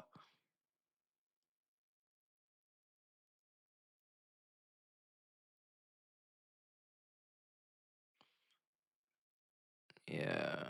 Just hit his knee.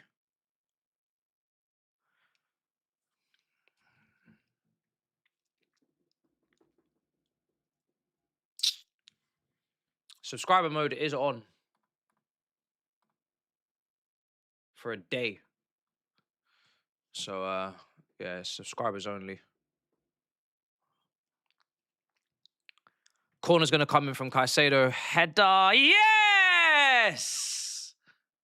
And a goal at last. João Pedro puts Chelsea ahead. Not created a lot, but the best chance we did have did fall to him not so long ago. But he's made up for skying it with a header in the bottom corner. Goalkeeper's absolutely nowhere near it. Too close. Crowded the box out, and yeah, just he's almost got a free header. They're not really marking him. Good header. Really good. Well directed into the ground. Bounced down and up into the top corner. 1-0. That's good timing because haven't really created a lot. Palestra creating the best chance of the game, and I think if this means that now AC Milan are going to come out a bit more in the second half, then we might just see some more exciting stuff. But it does go to show that against the low blocks, probably every single team, almost every team, talks about this and the struggles against the low block. But, that's something that we're going to have to keep figuring out.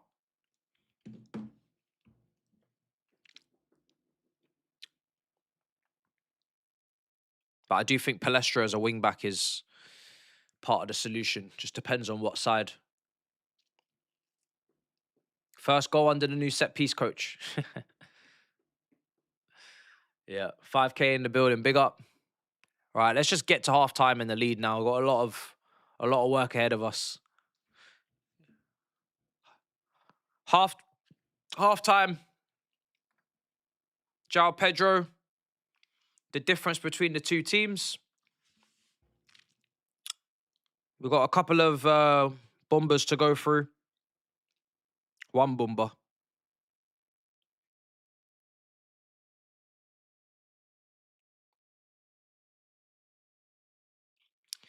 PSG have agreed all terms with Ferran Torres. So he's leaving Barcelona.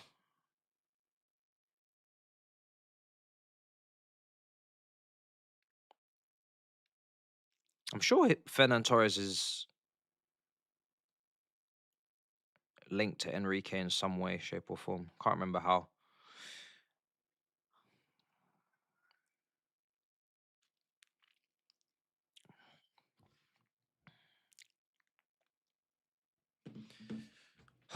Okay.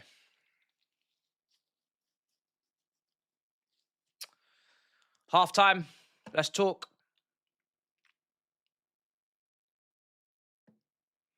I think it's a permanent move. I can't really tell with the way Fabrizio's put it out. He hasn't mentioned if it's a loan or permanent, but I think it sounds permanent. I don't know. I actually don't know if it's permanent or not. All right, cool. Let's talk. We needed that goal because it was a little stale, to put it politely. I think, like I said, personally, the one tweak I'd like us to make is put Palestra maybe on the right. I think Palestra's been good. I think he's been good. Whether he's on the left, whether he's on the right, he's looking to overlap. He's looking to create overloads, and he's looking to help get the ball into the box with the cutbacks. But I just think, and it's not like Palmer's been exclusively on the right anyway. You've seen Palmer pick up the ball in the left pocket, in the right pocket. I think João Pedro, up until his goal, definitely could improve in terms of what he does in between the lines, and obviously the chance that he did miss. So I think his performance could be a lot more polished. Neto is very frustrating on that right-hand side, and that's partly why I want Palestra on the right now. Maybe you move Neto to the left, give Neto 10, 15 minutes on the left wing-back position, see how he does on his left foot.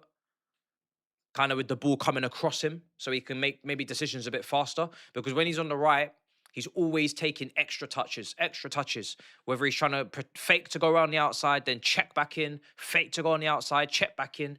He's taking all these extra touches. I think Neto's the type of player you don't want him taking touches. The less touches that Neto takes, the better. Running onto the ball, at home to Newcastle, Cole Palmer plays the ball in behind. Neto, first time pass across the ball, across the box for Jackson. West Ham away, box crashing, coming from the left-hand side, first touch, back of the net. Just minimal touches, minimal time to think, minimal touches. And maybe off the left-hand side, that's what's going to be more in his favour. Because when he's on the right, he's just doing too much, doing far too much. Overcomplicating things a bit too much, and the crossing for me is just always overhit, overdone. People are saying give him credit. Why?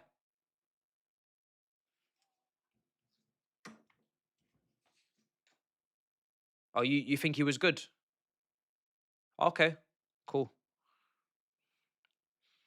That's fine. I personally don't want him on that side of the pitch. Second half, I'd move him. I'd move him personally. Don't think him and Palmer on that right hand side have got any sort of chemistry, and I don't think. I think it slows down the attacking. I think it slows down the attack a bit too much. Defensively, Neto's playing well. Defensively, he's getting back. Defensively, he's making tackles, winning the ball. But going forward, I think it just slows things down too much. Slows things down too much. But it is what it is.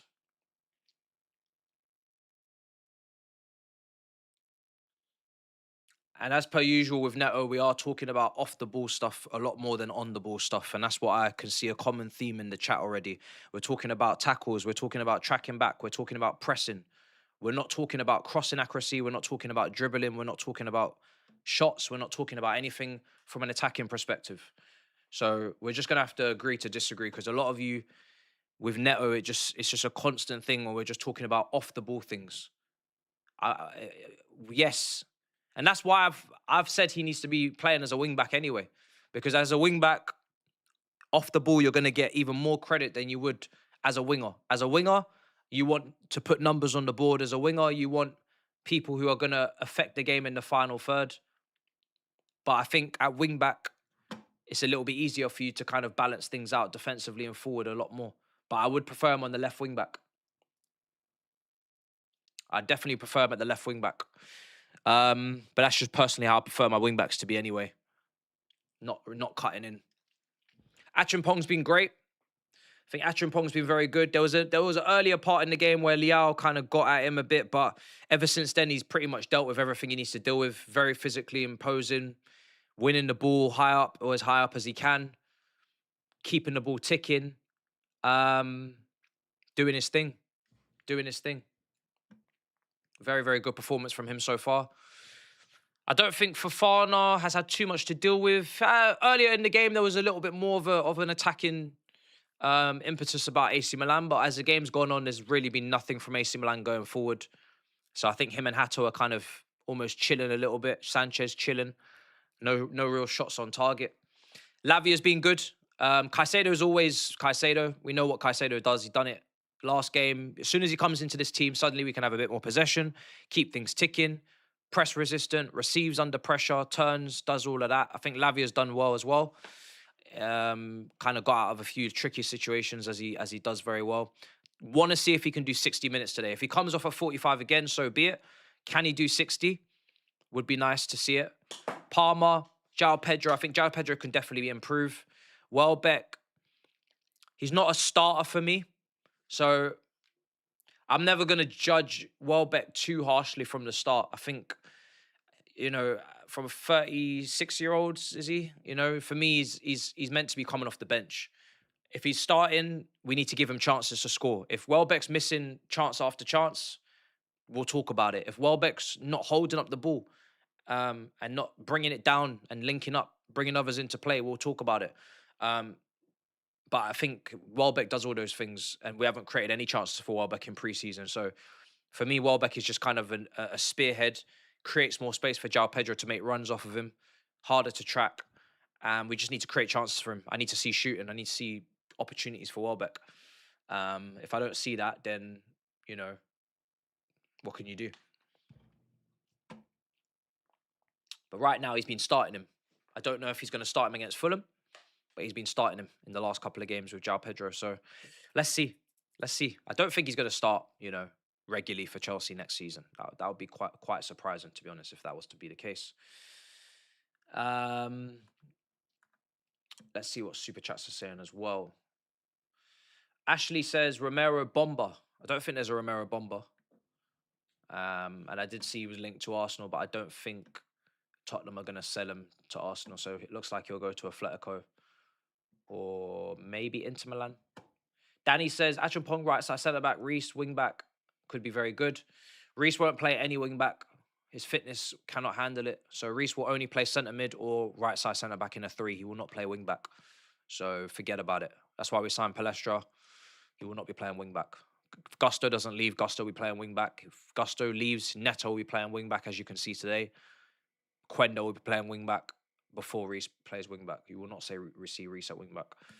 Go into, I don't know what that is, to watch WK1 match. Gonna be sick.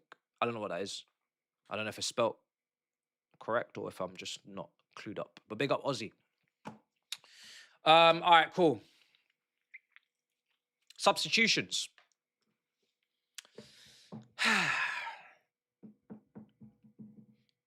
I would like to see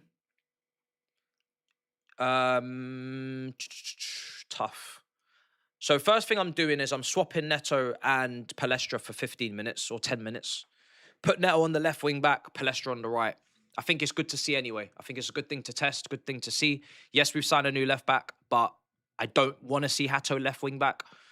I want to see him left side centre back. If we're going to play a back 3 at any point, Colwell in the middle. So you've got the new left back and you've got Neto and Palestra that could play left wing back. So I want to see Neto over there now and see how he does. I want to see, I think I want to see Insamino as well. Whilst we're playing a back 3, Achampong's been great. But just in terms of seeing everyone, it would be nice to see Insamino play right side centre back in his strongest position. Again, I want to see him step up with the ball. I want to see him breaking lines. I want to see him getting touches. I want to see him on the ball. Even though Achampong's been great, that would be a nice thing to see. Maybe not at halftime, maybe 60 minutes. Don't want to see Tosin. Don't want to see Delap. They don't need to come on. Happy to see. Don't need to see Gittins in this system. If we're playing this system, personally, I don't need to see Gittins. For me, Gittins is a touchline winger, and we don't play with wingers in this system, and I don't really want to see Gittins at wing back. Defensively, that's not for me. So I don't need to see Gittins unless we change the system. And we know he's not a twin 10 from Dortmund. That's not going to work. We have Quenda, we have Esteval, we have Jackson. I wouldn't mind seeing Jackson come on for Welbeck and see a front line of João Pedro, Jackson, and Palmer for a little while, just to see how that blend works, how interchangeable that is. Can't really find a spot for Mudryk in this system either. I think this system, twin 10s, you're looking at Esteval, you're looking at Quenda, you're looking at Jackson. You're not really looking at Mudryk or Gittins. Satpayev maybe up front. You could put Satpayev up front. I think playing him up front with the twin 10s, you're giving him maximum support. You're giving him maximum kind of guys that will run beyond him, 2 guys in the box for the crosses. So he's not really playing up front on his own in the same way that he would be in a 4-2-3-1, where it's just 110 that sometimes drifts wide, drops deep, and then you're really up front on your own.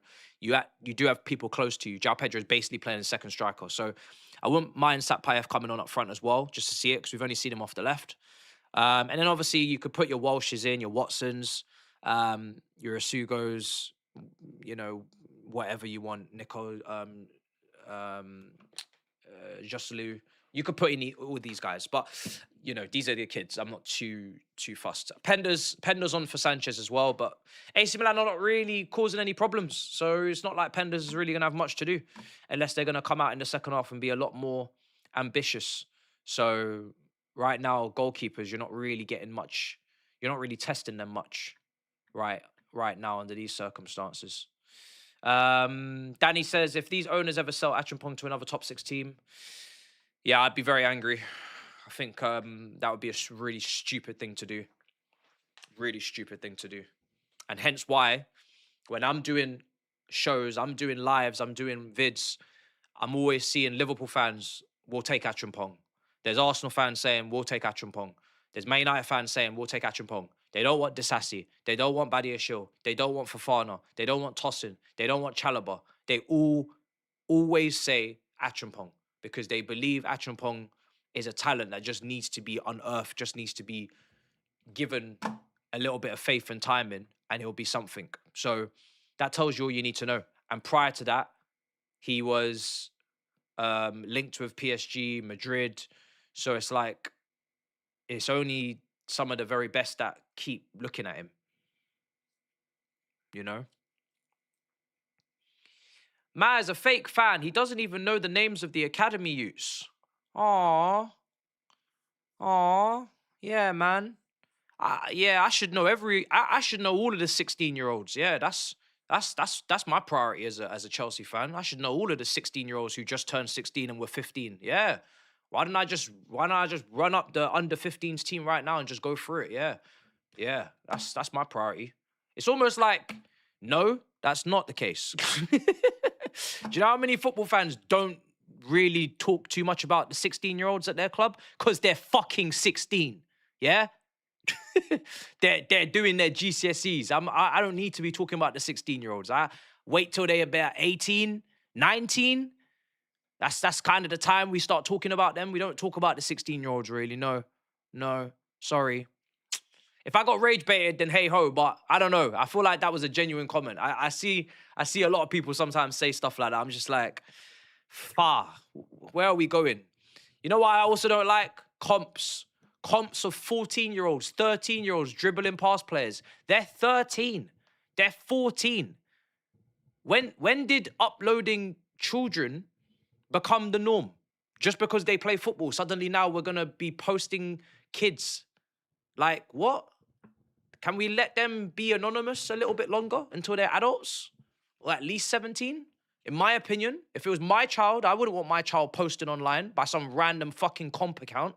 Just me personally.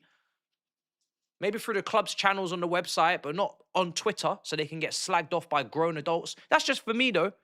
For my kid, personally, that's my personal preference. I wouldn't want my 12-year-old comps on Twitter for fucking CFC, fucking Chris, AC takes. AC takes £4.63 for a comp. Trying to sell my son's comp. What the fuck is that guy doing? Jesus Christ. What's going on that platform? Lord have mercy. Man said my sister needs a haircut. I need £4.63. What's this guy doing, bro? Who in this chat got scammed? Who in this chat got scammed? I seen the thread. That was bonkers. That was crazy. Nah. That was crazy. Guys out here scamming everyone. Just lend me a tenner. You lend him a tenner, then, oh yeah, can you send me a 20? Fuck, you know. I haven't been able to eat today. I've only had a meal deal. I have no money for the train home. Bruv, I just bumped the fucking gate, bruv, like everybody else. Train home my backside. You know how many people just bump the gate? I don't bump the gate, but I see people bump the gate all the time. They wait for someone else, slap down the oyster, boom. 2 people go through. Man's talking about lend me £4. Come on. Come on. Crazy. What are we doing?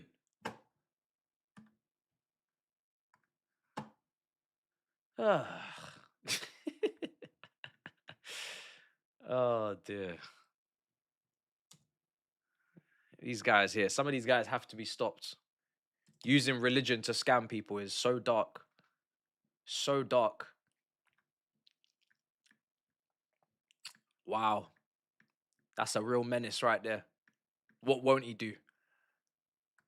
Man's using a specific time period to absolutely prey upon the generosity of others. Nasty work. Nasty work. Don't ever send people money over Twitter chat. Come on, man. I know some of you are too good. You're too good, too kind, but not on Twitter. If it's a Twitter account, they need to have a name, profiler. They need to be on multiple platforms. They need to be a little bit easier to track and access, and a little bit more of a reputation to kind of have scrutinized if they are stealing. You can't be giving money to Christensen accounts. It's just bonkers. There's no way of tracking that. Man could just rebrand to a João Felix stand the next day. What the fuck are you gonna do? Oh my days. You can't, guys. You gotta think about these things, man. You can't do that, man. I don't care how long you've been mutuals. I don't care how many threads you guys have retweeted for each other and all this. I don't give a damn. You do not know that person. You literally do not know that person. You need to see them on a pod. You need to hear their voice. Something, fuck's sake. Actually, the voice is not enough. Them spaces are pure lies as well. It's not enough. Face. You need to see their face. Minimum. Second half's going to be kicking off. Let's see if there's any substitutions.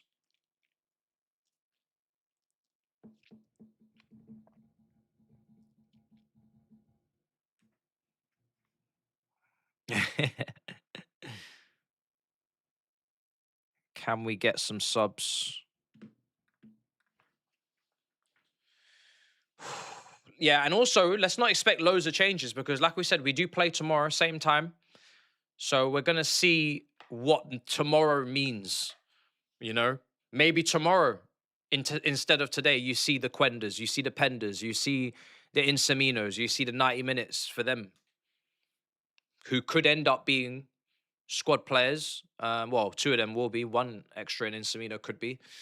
And yeah, they could be on the bench for the game against Fulham, and who knows, they may even be needed. So they also need to be capable of doing 90 minutes. You never know who's going to get injured or who's going to have a knock. So everybody needs to be capable of doing 90 minutes by the Fulham game, even if they're a peripheral squad player. Maybe you see Mudryk for 90 tomorrow instead of today. Maybe you see a back four tomorrow that suits the Mudryks, suits the Gittins more, and they play 90. I don't know what's going on tomorrow, but we will be there for whatever the hell it is.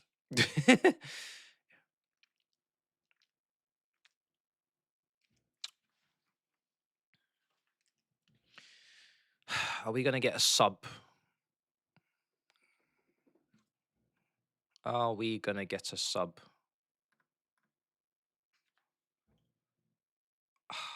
I need Delap sold and Tossin sold ASAP.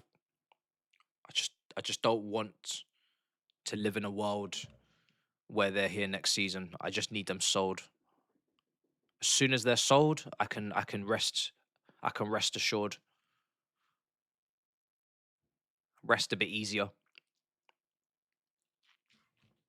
me just remind you of the subs bench because I thought we were going to be starting soon, but they're just kind of showing stuff. Showing them warming up and stuff. So the bench is on screen. Is Christopher Nkunku coming on for AC Milan? It's a lot of former Chelsea guys, isn't it? And this is Pulisic injured as well. We could have seen Pulisic today.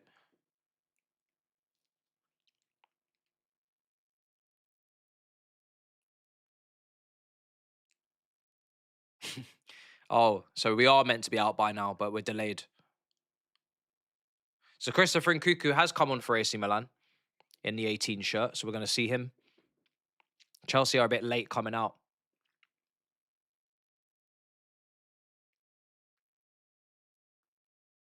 Very slow coming out, Chelsea.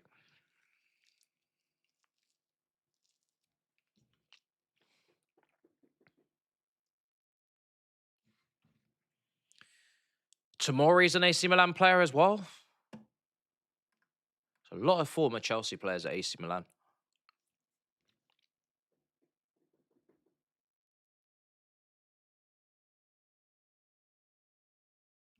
I'm not hearing about any subs yet, guys. Not yet.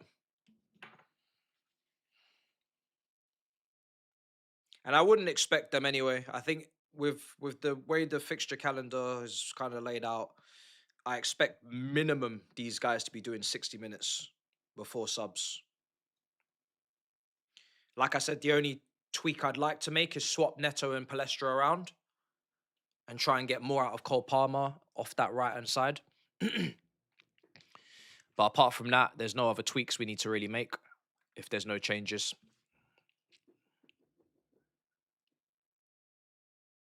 But yeah, really enjoying some of these preseason performances. Really enjoying Insamino's performances in preseason. Really enjoying Quenda,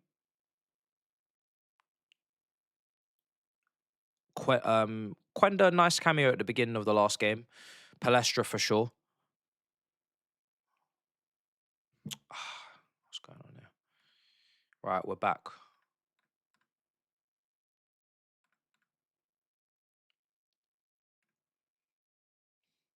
Oh, yeah, it's being weird. It's just paused for me right when we scored.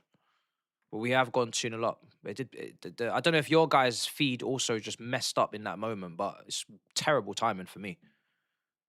Feed has gone bonkers. But it is 2-0 to Chelsea. What the hell is going on with my feed? Looks like a João Pedro brace. Okay, I'm back now. Yes. Cross, I think, from Neto. First proper cross this game from him. João Pedro kind of in the back post area, but not past the goal this time. Just exactly where you want it to be. And then, yeah, João Pedro just taps it in. That's the type of cross that we've needed from Neto all game. Just keep it within the 6-yard box. And João Pedro makes it 2-0. None of these long, loopy crosses. Just a nice... Sorry, the timer's not on. Just a nice cross into an actual attacker. Let me get the timer on screen. But yeah, my feed was just moving mad. Pretty simple goal for João Pedro in the end. Very easy. Easy finish. Surprisingly, some pretty weird defending from AC Milan. Gonna sync up on 47-30. Here's Palestra. Perfect start to the second half.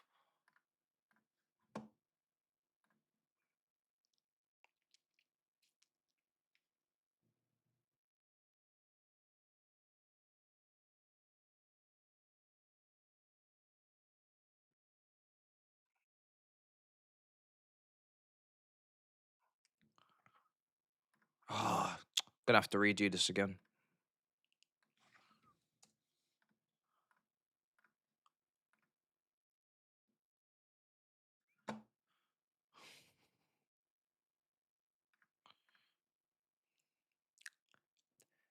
The Neto stands are clapping back. Listen, like I said, Neto is in the same category as Jackson. If he stays, it's not a big issue. He could play wing back. If he goes, I'm not gonna cry. Like if someone comes, if Man City come with a £70 million bid for Neto, I'm not saying no. It's 70 million. He's not worth 70 million. So it's not like Delap or Tossin or Disassi where I'm like, hurry up and leave my club. But I'm not saying no to 70 million from Neto. So it's up to whoever comes in. Is this synced?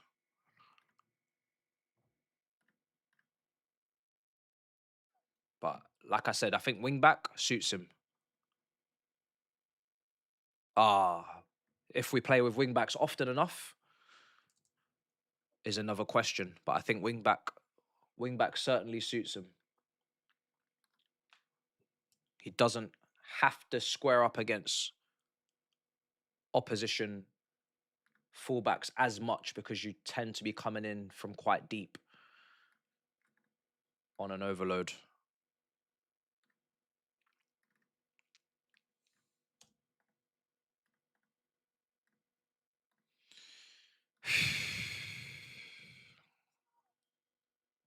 Time is just a little bit off, but just bear with. Corner for Chelsea.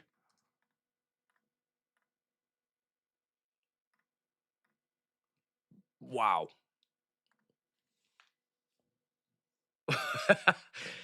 I don't know what to say. I don't know what to say about that from Caicedo. That is ridiculous. That is ridiculous. We just had the last game where someone scored an absolute screamer against us, and now we've had someone score a screamer for us. This guy, man, he's so capable. And this is why I say he's capable of more. He's capable of more than we've seen. Look at that. Fucking hell.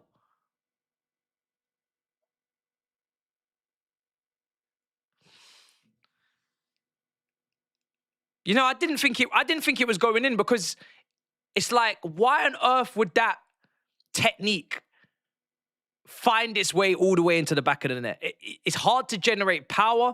It's hard to generate accuracy. It's off the ground. It's off the outside of his right foot. It's one of the most difficult techniques you could possibly imagine from that angle for you to get that in the back of the net. That's like a Paul Scholes, Blackburn 2 guy type volley from a corner. Not with the same power and venom, but in terms of difficulty, it's right up there. And it's gone right into the bottom corner. Took his time. It got there eventually, though. It's a great goal. But this is what I'm saying with this guy. Like, if we was to unleash him just a little bit more with someone next to him who sat, similar to the way Lavia is sitting a bit today, but obviously Lavia is injury prone, we would get more long-range strikes and we would get more bang for our buck. That's a Barclays goal.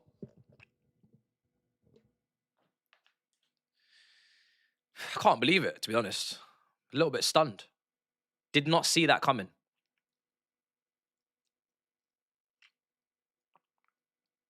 Great goal. That's such a weird goal, but it's such a great goal. Here's João Pedro. Suddenly now we're 3-0 up and having fun. Hato! Oh! And the Milan players were diving in as well. Diving in. Looking like that they might even give away a penalty. I think Hato may have been slightly offside. He is offside. 3-4-3 formation here to stay, I can't lie. I'm just glad to see us putting the ball in the back of the net a couple of times, man. Even though 2 of the goals have come from set pieces. So not necessarily system-based, just purely off the set piece. Good set pieces.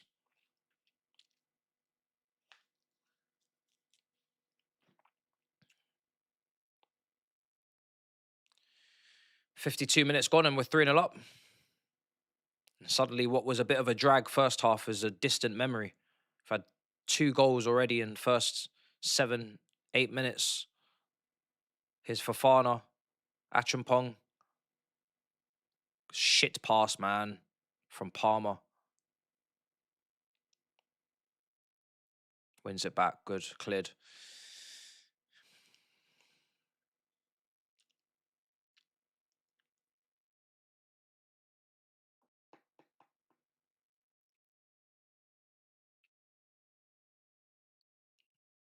Great start second half, though. See if we can get another goal maybe. Yeah, new set piece coach, yeah. McPhee, we'll talk about it full time. Obviously, I'm not going to go crazy, but it would be nice if we were better on set pieces going forward and defensively next season. A lot of that is to do with profile as well. You do just need players that are good in the air in the starting 11 to defend set pieces. You could bring the best set piece coach in the world if you want, but if your team is full of short players who can't get up and leap and win aerial duels, you're not going to do very well. Doesn't matter who the coach is. But some nice creative ideas and doesn't go amiss. Instead of just standard boring approach. Free kick for Chelsea. I think it's a foul on Danny Welbeck.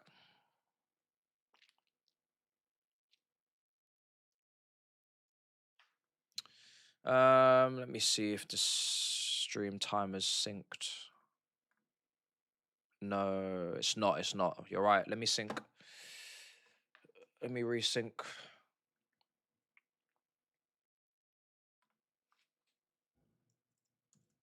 All right, I'm going to sync up on 55:45.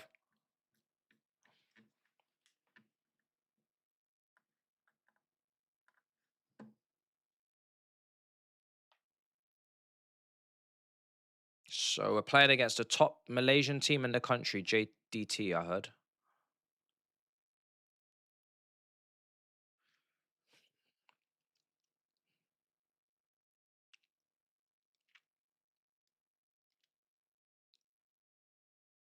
"15 seconds. I'm going to sync up. We're in possession at the moment.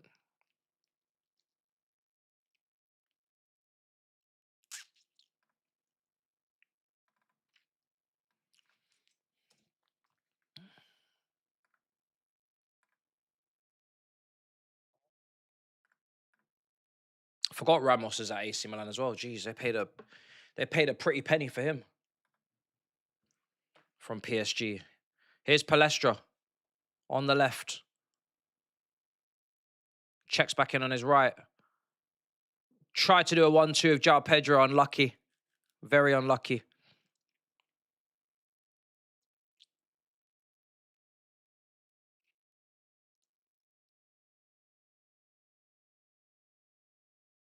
Here's Lavia. Palmer. Oh, beautiful pass. Welbeck. Can't get the shot away, unfortunately.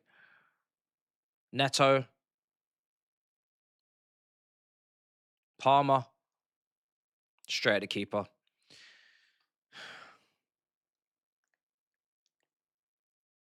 Could have took a touch, Palmer, probably. I don't know. Maybe not.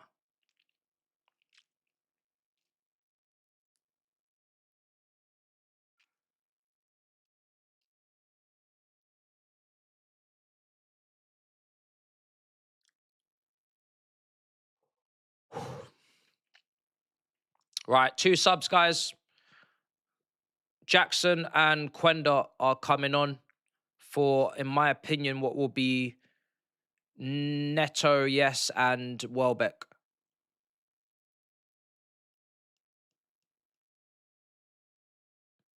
No, wrong. Hatto's coming off. I think we're going to a back 4.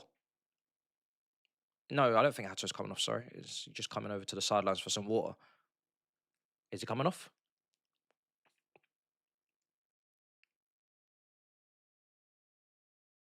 Yeah, so Welbeck comes off for Jackson. Straight swap. Jackson will go up front. And Quenda will come on for Neto to play right wing back. Interested to see how he does there. João Pedro coming over for some water. Some players are coming over for some water. It's just confusing who's coming off and on. But yeah, Neto's coming off. Good contribution in the end with the assist.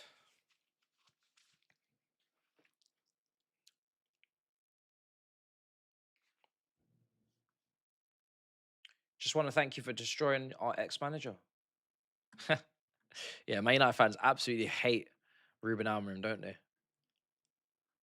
They hate him with a passion. He did take the piss over there, to be honest.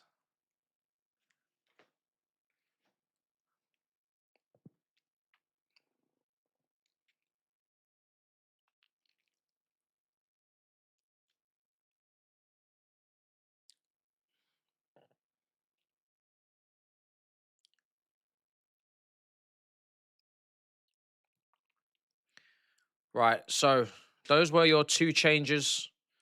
Let's see now. It's nice to see Jackson coming on before Delap. Shows that Delap is below Jackson in the pecking order, even though Jackson's moved with a link away. I'd much prefer if Delap leaves before Jackson. And Quenda coming on. He's obviously part of it this season as well. In both systems, he could play on the wide positions.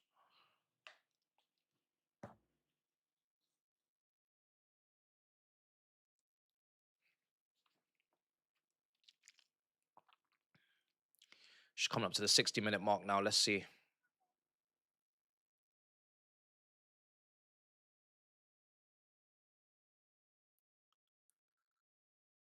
Lavia's going to do 60 minutes, which is good. Reached a little bit of a milestone. Let's see how long he's gonna play for.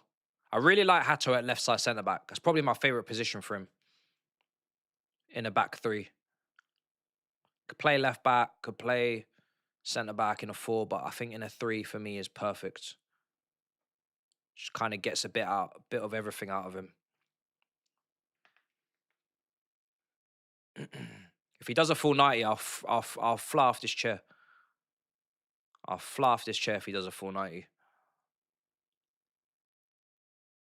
Really enjoying this Palestra performance. So good. Here's Hato. Foul. Serie A Defender of the Year. Wanted by Inter Milan. It's done a good pre-season so far, man.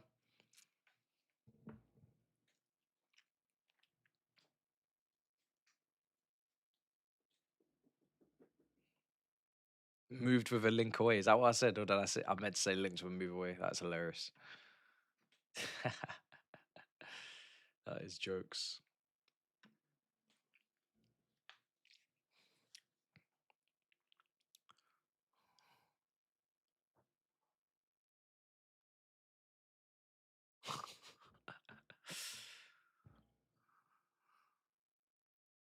So is Ramos on now for Milan? I think he is.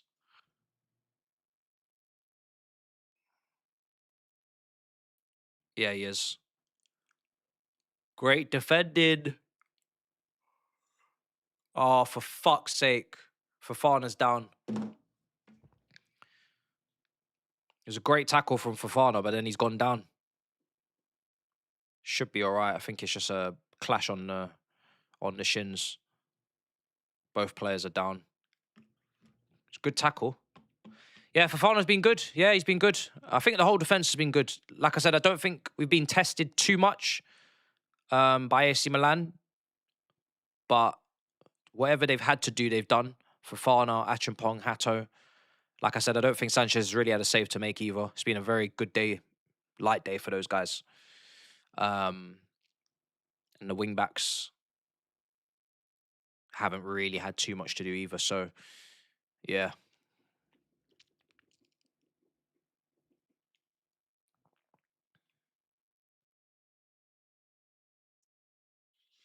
Achampong, good pass into Jackson. Oh, that's what he does.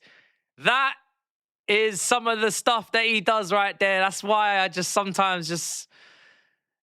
Look, he started this whole attack with that touch. Fuck's sake. Palestra wide. That is what Jackson can bring to the table, man. Just span his marker so well. Open up the whole AC Milan defense for us. Decent clip at the back stick from Quenda. Still a bit too high and loopy. Takes a bit... See, the thing is, when you do that, it just takes a bit too long for the ball to come back down for Palestra. By the time Palestra's waited for that ball to come down from Quenda, the defender's already on him, and then he's not really got enough time to get a proper shot off. It's just a bit too loopy. Just got to get it over there a bit quicker so Palestra can get a shot off faster. But that was a really good turn from Jackson. His link-up play, his hold-up play, his flicks, dribbling, carrying is all very, very good, man. And this is why maybe Palmer really enjoyed playing with him, because he speeds up the attack just with that touch. You know, there's so many ways you can... Delap doesn't do that. Delap would have took a touch to make sure his first touch was fine. Then he would have passed it back. And then Chelsea would have started doing some slow, pedantic, boring build-up play from there. Whereas when you have someone that could just take a touch, send a defender or midfielder on their heels, and then just spin and just break, changes the whole dynamic of the attack or the way that we move the ball forward. Especially so central like that. It's such a good attribute to bring to the table. I'm glad the manager's bringing him on before Delap. As long as we have finishers around Jackson like Pedro, Palmer, Esteval, as long as those guys are on the end of what he's doing, he's not going to be as much of a hindrance in the final third. Palestra need to be careful not to give away a penalty, and Lavia gets it away. Lavia and Caicedo are really good balance in midfield today. The balance was not good between Lavia and Asugo whatsoever. But again, like we said in the videos, Caicedo is the perfect partner pretty much for everybody that we have.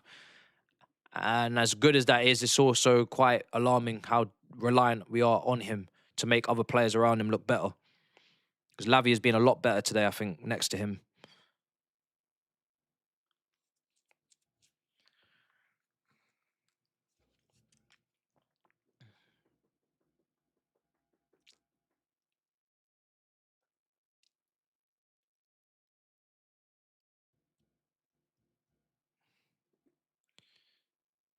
Oh, Quenda. Quenda, have you got the pace? Left foot, right foot. Unlucky. He didn't have the pace. Don't think he had the pace. If that was like maybe Neto, I think he would have been away, but I just don't think Quenda quite had the pace to get away from all of those guys. Then he had to check back in, check back in, check back out. Shot blocked. But I do like Quenda so far in pre-season. He does look good. I think good squad player for next season. Not too much pressure. Come in here and there. Just contribute where you can. Ball in, Palmer. Header. Fofana, João Pedro, cleared. Lavia. Palestra. Right foot. It's not a good cross. Not a good cross. Too deep. Too overhit. But he's been very good Palestra outside of that there. He's just on it. He's just constantly on it. He's just very active, man. He's very active, Palestra. Recovery's going great, bro. I'm fully recovered. I've got a little bit of scarring I need to try and get rid of, but I might have to just live with it as well. Can't lie. But fully recovered. It's been a very, very smooth recovery, and now just training. I'm in my own pre-season right now.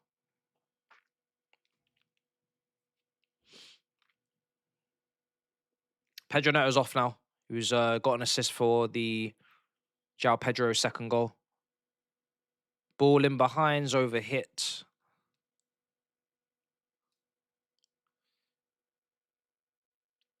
Yeah. I'm using bio oil. It's taking ages to I guess it does take months, to be fair. I just need to be consistent with it. I've been forgetting the last few days.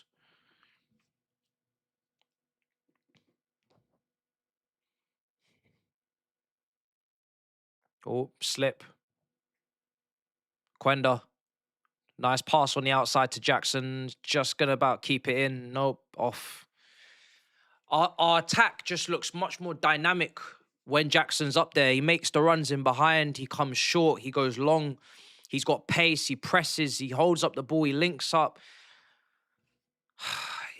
As much as he's so frustrating, but I wanted him in the squad last season before he went to Bayern, and then I really was not happy about that situation.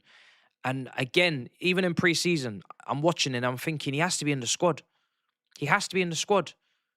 Because in the first half, when you've got João Pedro and Welbeck, and it's not going to be like that all season, but, you know, it was difficult. We weren't really creating much, and it was a little bit pedantic. Now, the game state has changed. Obviously, there's a low block that that's tough to bypass, and now they're opening up a bit because they're 3-0 down. But I just think whenever Jackson comes on, you're creating havoc. You're guaranteed to have a bit of chaos. You really are. You're very rarely going to have Jackson on the pitch and nothing's going to happen. You know? I think he'd be good to have around. It's just whether or not he can understand that he's not going to be first choice all the time. But if I could have it my way, considering I know I can get 10 to 14 goals out of him a season in the Prem as well, I'd have him, Welbeck and Pedro, and let the loans and the sales sort themselves out after that. I do like Sat Payev as well. Do like him. Could he do with a loan? Could he do with staying? I don't know. I think part of me feels like he deserves the game time. He's just been playing a bit of Champions League football. He probably deserves to have a bit more game time than we're going to give him, especially with 1 game a week. If we had Europe, I'd be trying to fight to keep all 4 of them and just give Satpayev all the European football, if it's Europa League, Conference League, all the cup games, and then just let the other 3 rotate for the league and whatnot.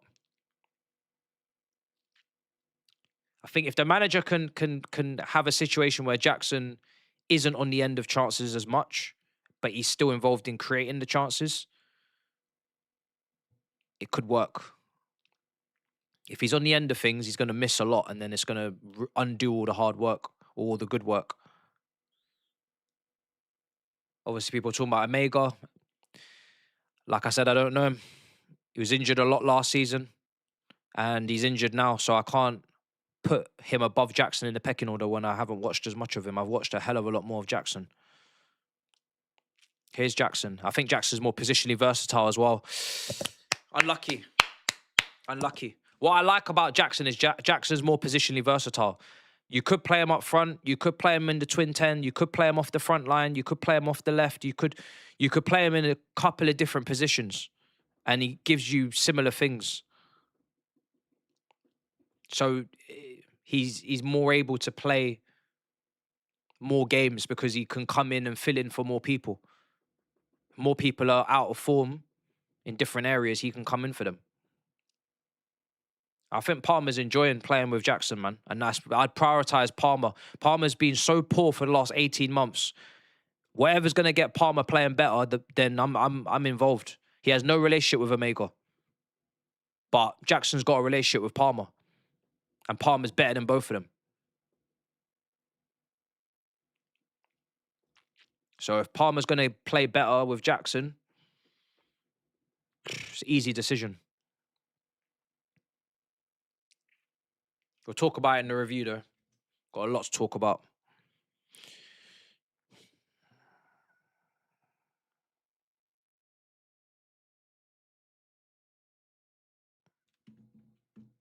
"72 minutes.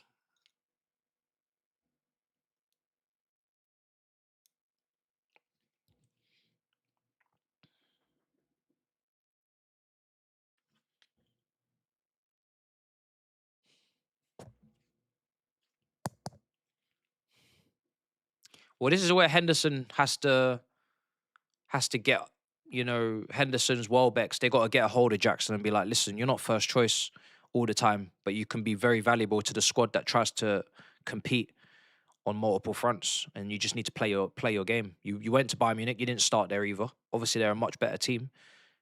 What do you want to do? Do you want to go and start for a mid-table team? Or do you want to be part of a squad that hopefully can go on and actually do something? So I think Jackson just needs to just get in touch with the real world a little bit. Be sat down. Here's Palestra. Unless he's going to start shooting properly, he has no reason to think he should be undisputed starter. He can't shoot or head the ball. Oh, that's a great strike from Quenda. Off the post. And it was so nice to see him shift onto his right foot and hit it with the same kind of venom that you see from Esteval. Makes him much more unpredictable. That was a great strike off the post from Quenda, going on the outside of his defender instead of cutting in predictably on the left foot. Really good. It's been a really nice second half performance. We'll talk about Pedro Neto at full time. I'm gonna talk about a lot of these guys. It's been a really good game to review. There's a lot of talking points. I'm gonna break everything down meticulously in detail. Don't be worried about that. Look forward to tomorrow as well. We'll see who plays.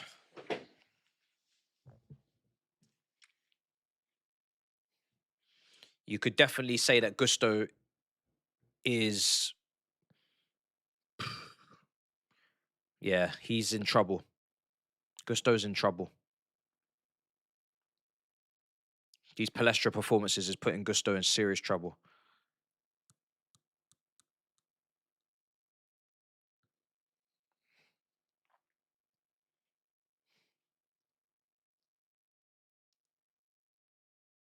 I could be so shameless and be like, I told you guys about the wing back. I told you.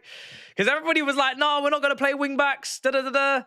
First few games, we play a back four. But I keep saying it. I think the wing back system does suit the team. Especially when you don't have a real enforcer in midfield and you're mainly relying on Caicedo to do a lot of the dirty work. Giving the extra protection with the third defender helps. Especially when we can see so many goals with the two. We've looked a lot better defensively today. That's one thing that's probably going to be underspoken about. But defensively today, we look a lot better. Now, against Juventus, to be fair, we didn't really concede a whole heap of chances either. Helps today that we got a clean sheet. But we weren't good defensively in the Western Sydney Wanderers game. We weren't good defensively against Tottenham. Today, we're a lot better defensively with the back three. Now, obviously, that could just be because AC Milan going forward don't have much to offer. But I think we've signed wing-backs. We've signed a wing-back. We have a left-back that's coming from Spain who's played in a back four, but I think can just play as a left wing-back as well. We have Neto, who looks like a left wing-back anyway. Quenda's played there for Sporting. We have a lot of, like, Gusto. He can't really defend well enough to be relied upon as a fullback. Maybe if he stays, he's a wing-back as well, even though, you know, going forward, he's a bit hit and miss. Then you've got Rodgers. Perfect for this system. Absolutely perfect. You don't have to shoehorn him on the left or put him on the touchline. You put him twin 10 next to Palmer. Esteval, twin 10, easily. João Pedro, Jackson, twin 10s. Suddenly now, in the twin 10s, you've got Palmer, Esteval, João Pedro, if Welbeck starts. Jackson, Rodgers. It's brilliant in there. Loads of options. For me, this is the system, man. Especially when Palmer in the 10, it's more rigid, can't maybe move around as much because he's got to be in the epicenter. When you're playing twin 10s, you can take turns going out wide, doubling up with the winger. There's more freedom to move about because you know you're both sharing responsibility of playing through the middle. And you've got wing-backs either side of you that have to get forward. So there's guaranteed overload. And it will catch a lot of teams off guard in the Prem. Because not many teams play this system. I'm not afraid of us to do something different. When we did something different under Conte, and it took the league by storm, nobody knew how to deal with it because no one else was doing it. And no one else has the team to do it because you don't really just do a back three. You kind of have to have the players to do it. It's not a system that you just kind of flip to. Luckily, we had the players for it when Conte was here. And obviously, Conte's got experience playing it in Italy. But I don't know, man. I'm not saying we have to do it every game, but I think people need to stop shitting on the formation like it's some sort of madness. Like, it's who you put in it and where you put them. And I think, yeah, for me, Lacroix has played in a back three at Palace. It just makes sense. When I'm seeing us sign players that have played in a back three, why not just play the fucking back three? I'm just trying to keep it simple. Mohammed says Jackson also helps when leading to relieve pressure. Facts.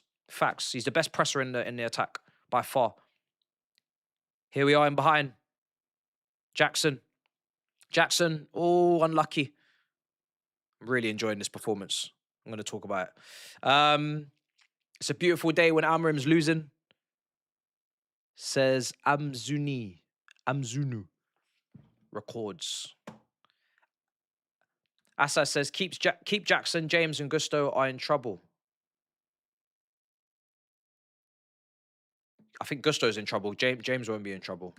James will play, but James doesn't have to, if James doesn't have to play every week, I mean, he'll play every week, but, if we're not overly reliant on James, that's a good thing, because James is, he still has his injury issues, so it'd be nice if we didn't. I think the back three helps you not have to rely on him completely, because you can play someone else wide centre-back and you can play Palestra right wing-back. I think midfield is the problem, where James could have to play a lot, because Lavia's looking like a good partner for Caicedo today. Lavia can't stay fit.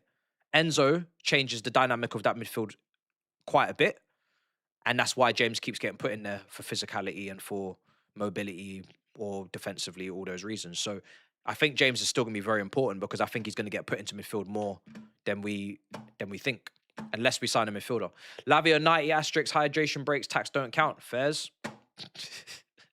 Fairs. Mohammed says, I think even if he plays a back four, he has Palestra, who is popping up all over the place, and the other three are essentially making a back three. Yeah. In game, you can definitely flip between the two. I think as long as you have a winger on one side and a fullback on the other, which is basically what we did today with Palestra and Neto, you can always go to a 4-2-3-1 simultaneously without really having to do anything substitution-wise. Which means then you wouldn't see the new signing and Palestra play together from the start. You'd see more of Hato. I have a toxic relationship with preseason Jackson. The football equivalent is a one-night stand, says Olu. Yeah, I mean, I get you. He does like to do this in preseason. Get everybody up and excited and then start moving mad. But I think some of the attributes that he has are just fundamentals in his game. They're not going to disappear. What he's poor at is his shooting, heading, and finishing technique. That's what he is poor at. But I think hold up, pressing, link up, carrying, dribbling, I don't think these things really leave him. Remember, he used to be a winger. It's just the finishing that's the problem. He used to be a winger at Villarreal. That's why I don't really care if he's not playing up front. If he plays as a twin 10, it's closer to home.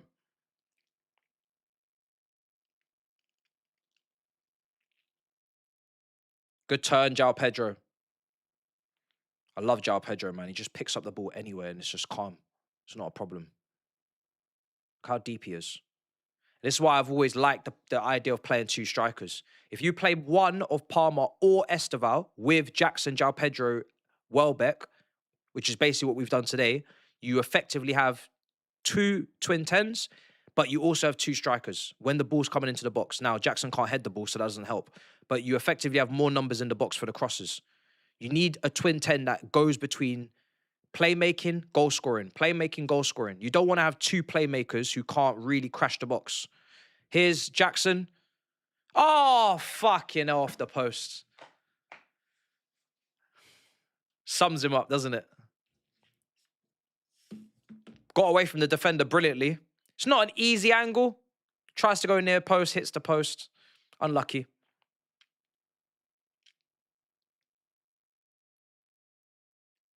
It's not the worst effort in the world. It's a shame, though. Quenda, I think, is asking for it as well.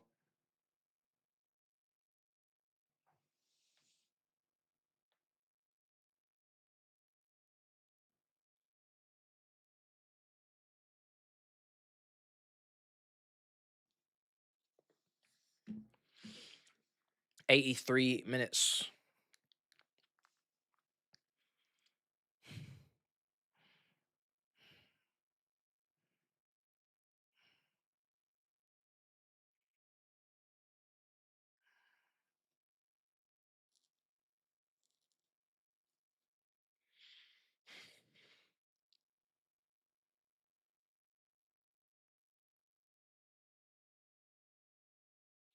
It's just that midfield, man. If Lavia was fit, I'd be calm. I'd be a lot calmer. But because he's not fit all the time, what you're seeing today, you're not guaranteed to see week in, week out. And that's the problem.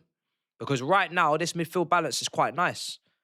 But it's not. We can't go into the season with this midfield balance because it's not gonna be something that we can depend on.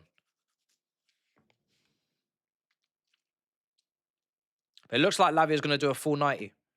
And we haven't made loads of subs, which is in line with what's going on tomorrow.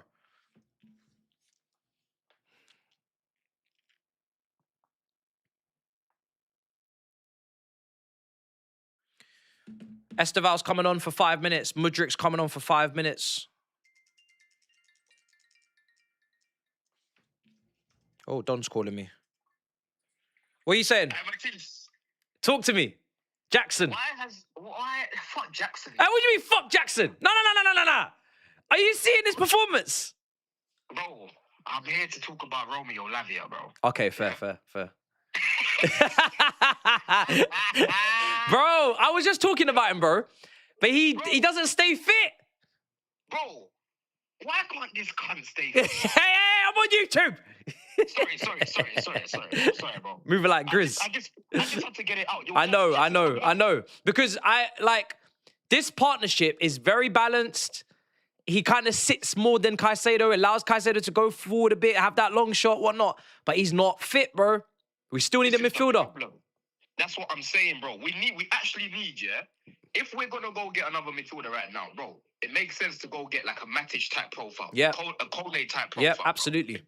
You get it? Absolutely, bro. I can't be watching Caicedo just be shackled again, bro. Like, if we got the midfielder, one of those, like, even if we got like a Kone or something, bro, I'm telling you, this midfield would be calm to go, bro. Way more balanced. Yeah. But you know what it is, though? I'll be real, bro, yeah? You see one thing about me? I was never really a fan of the Tuchel back three thing, innit? You get me? But for this current squad that bro, it fits, bro. It makes the most. Imagine Lacroix's come from a back three, Palestra's come from back three, Rodgers is a twin 10 with Palmer. It makes too much sense, bro. It makes too much sense. And even Jackson, bro, not up front, just playing as a twin 10. What's selling me right now, yeah, is the fact that Shivaria and Palestra are basically like our wingers, bro. Yeah. You get it? Yeah. So they're giving. It's not like we're just playing Gusto and Cucurella there, bro. Right?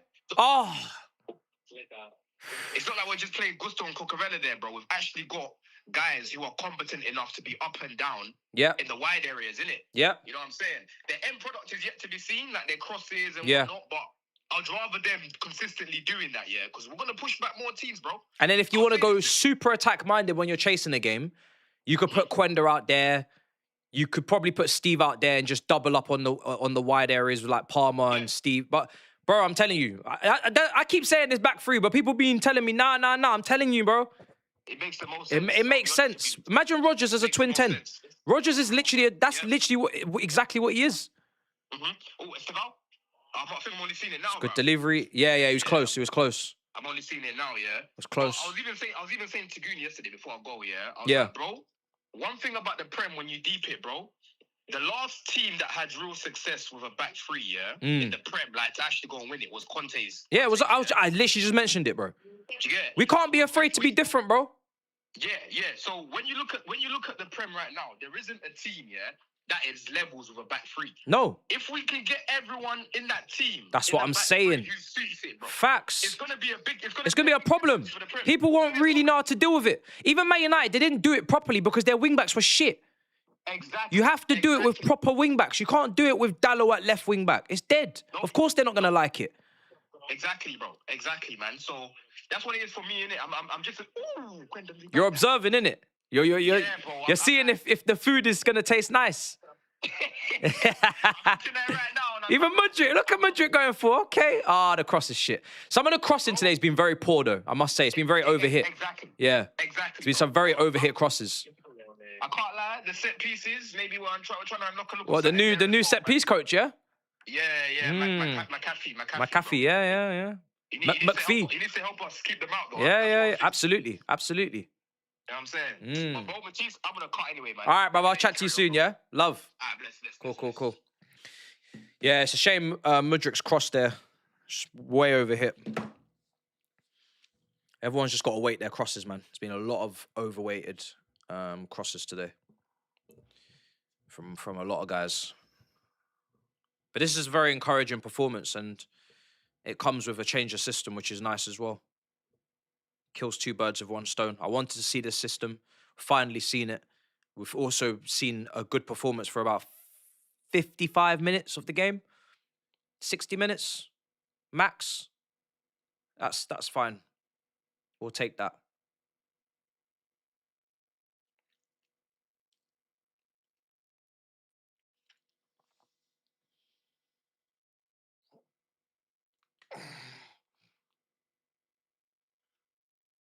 Three 0 in the back three, baby.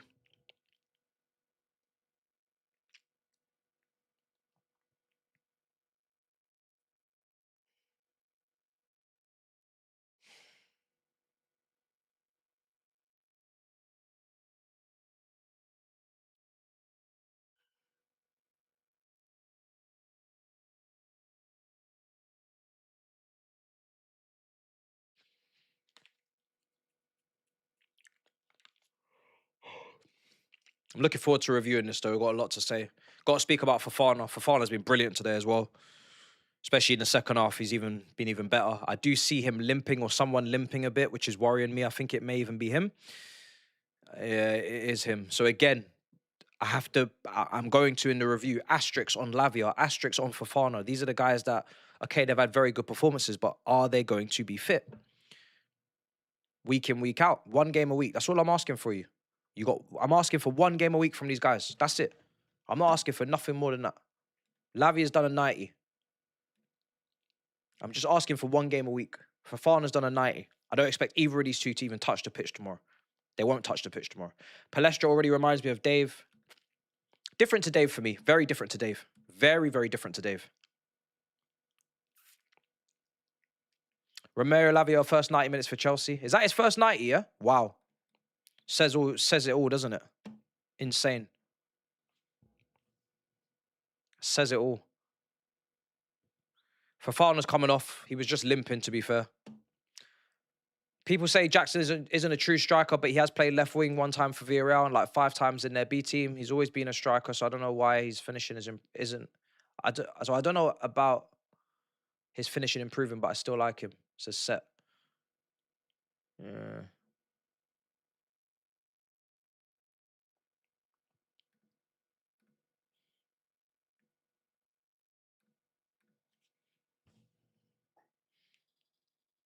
Yeah, I'm looking forward to reviewing this. It's going to be a lot to say, man. A lot to talk about. Just need to make sure I don't make a documentary on it.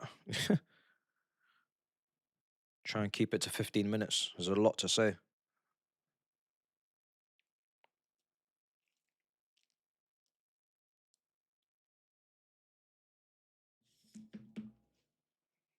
He rolled his ankle in that challenge, yeah.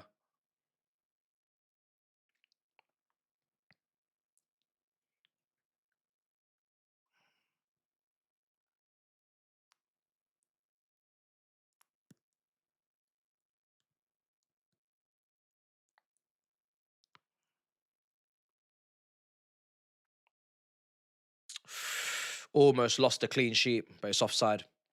Can someone find us the XG of this game? Must be up through the roof. Let me see if I can get it.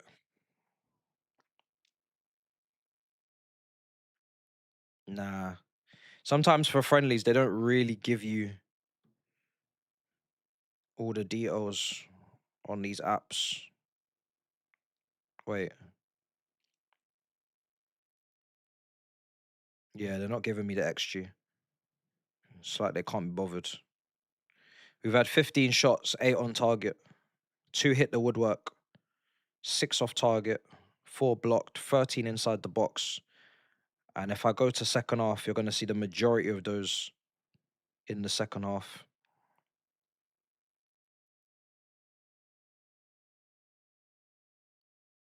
Second half's been really, really good.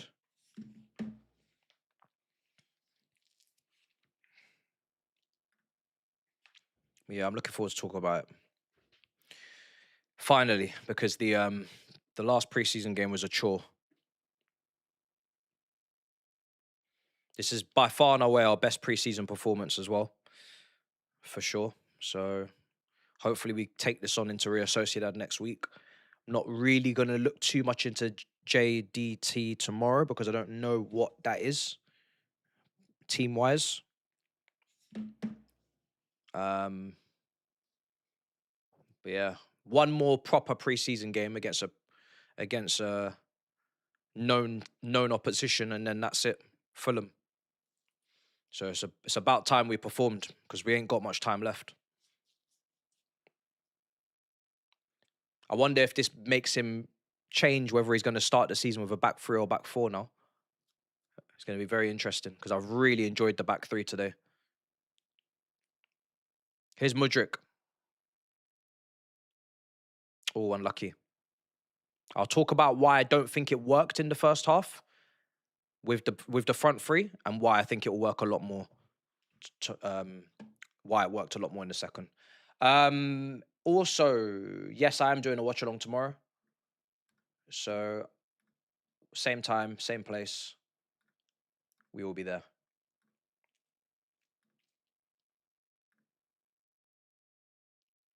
Full time. Chelsea 3-0 winners over AC Milan.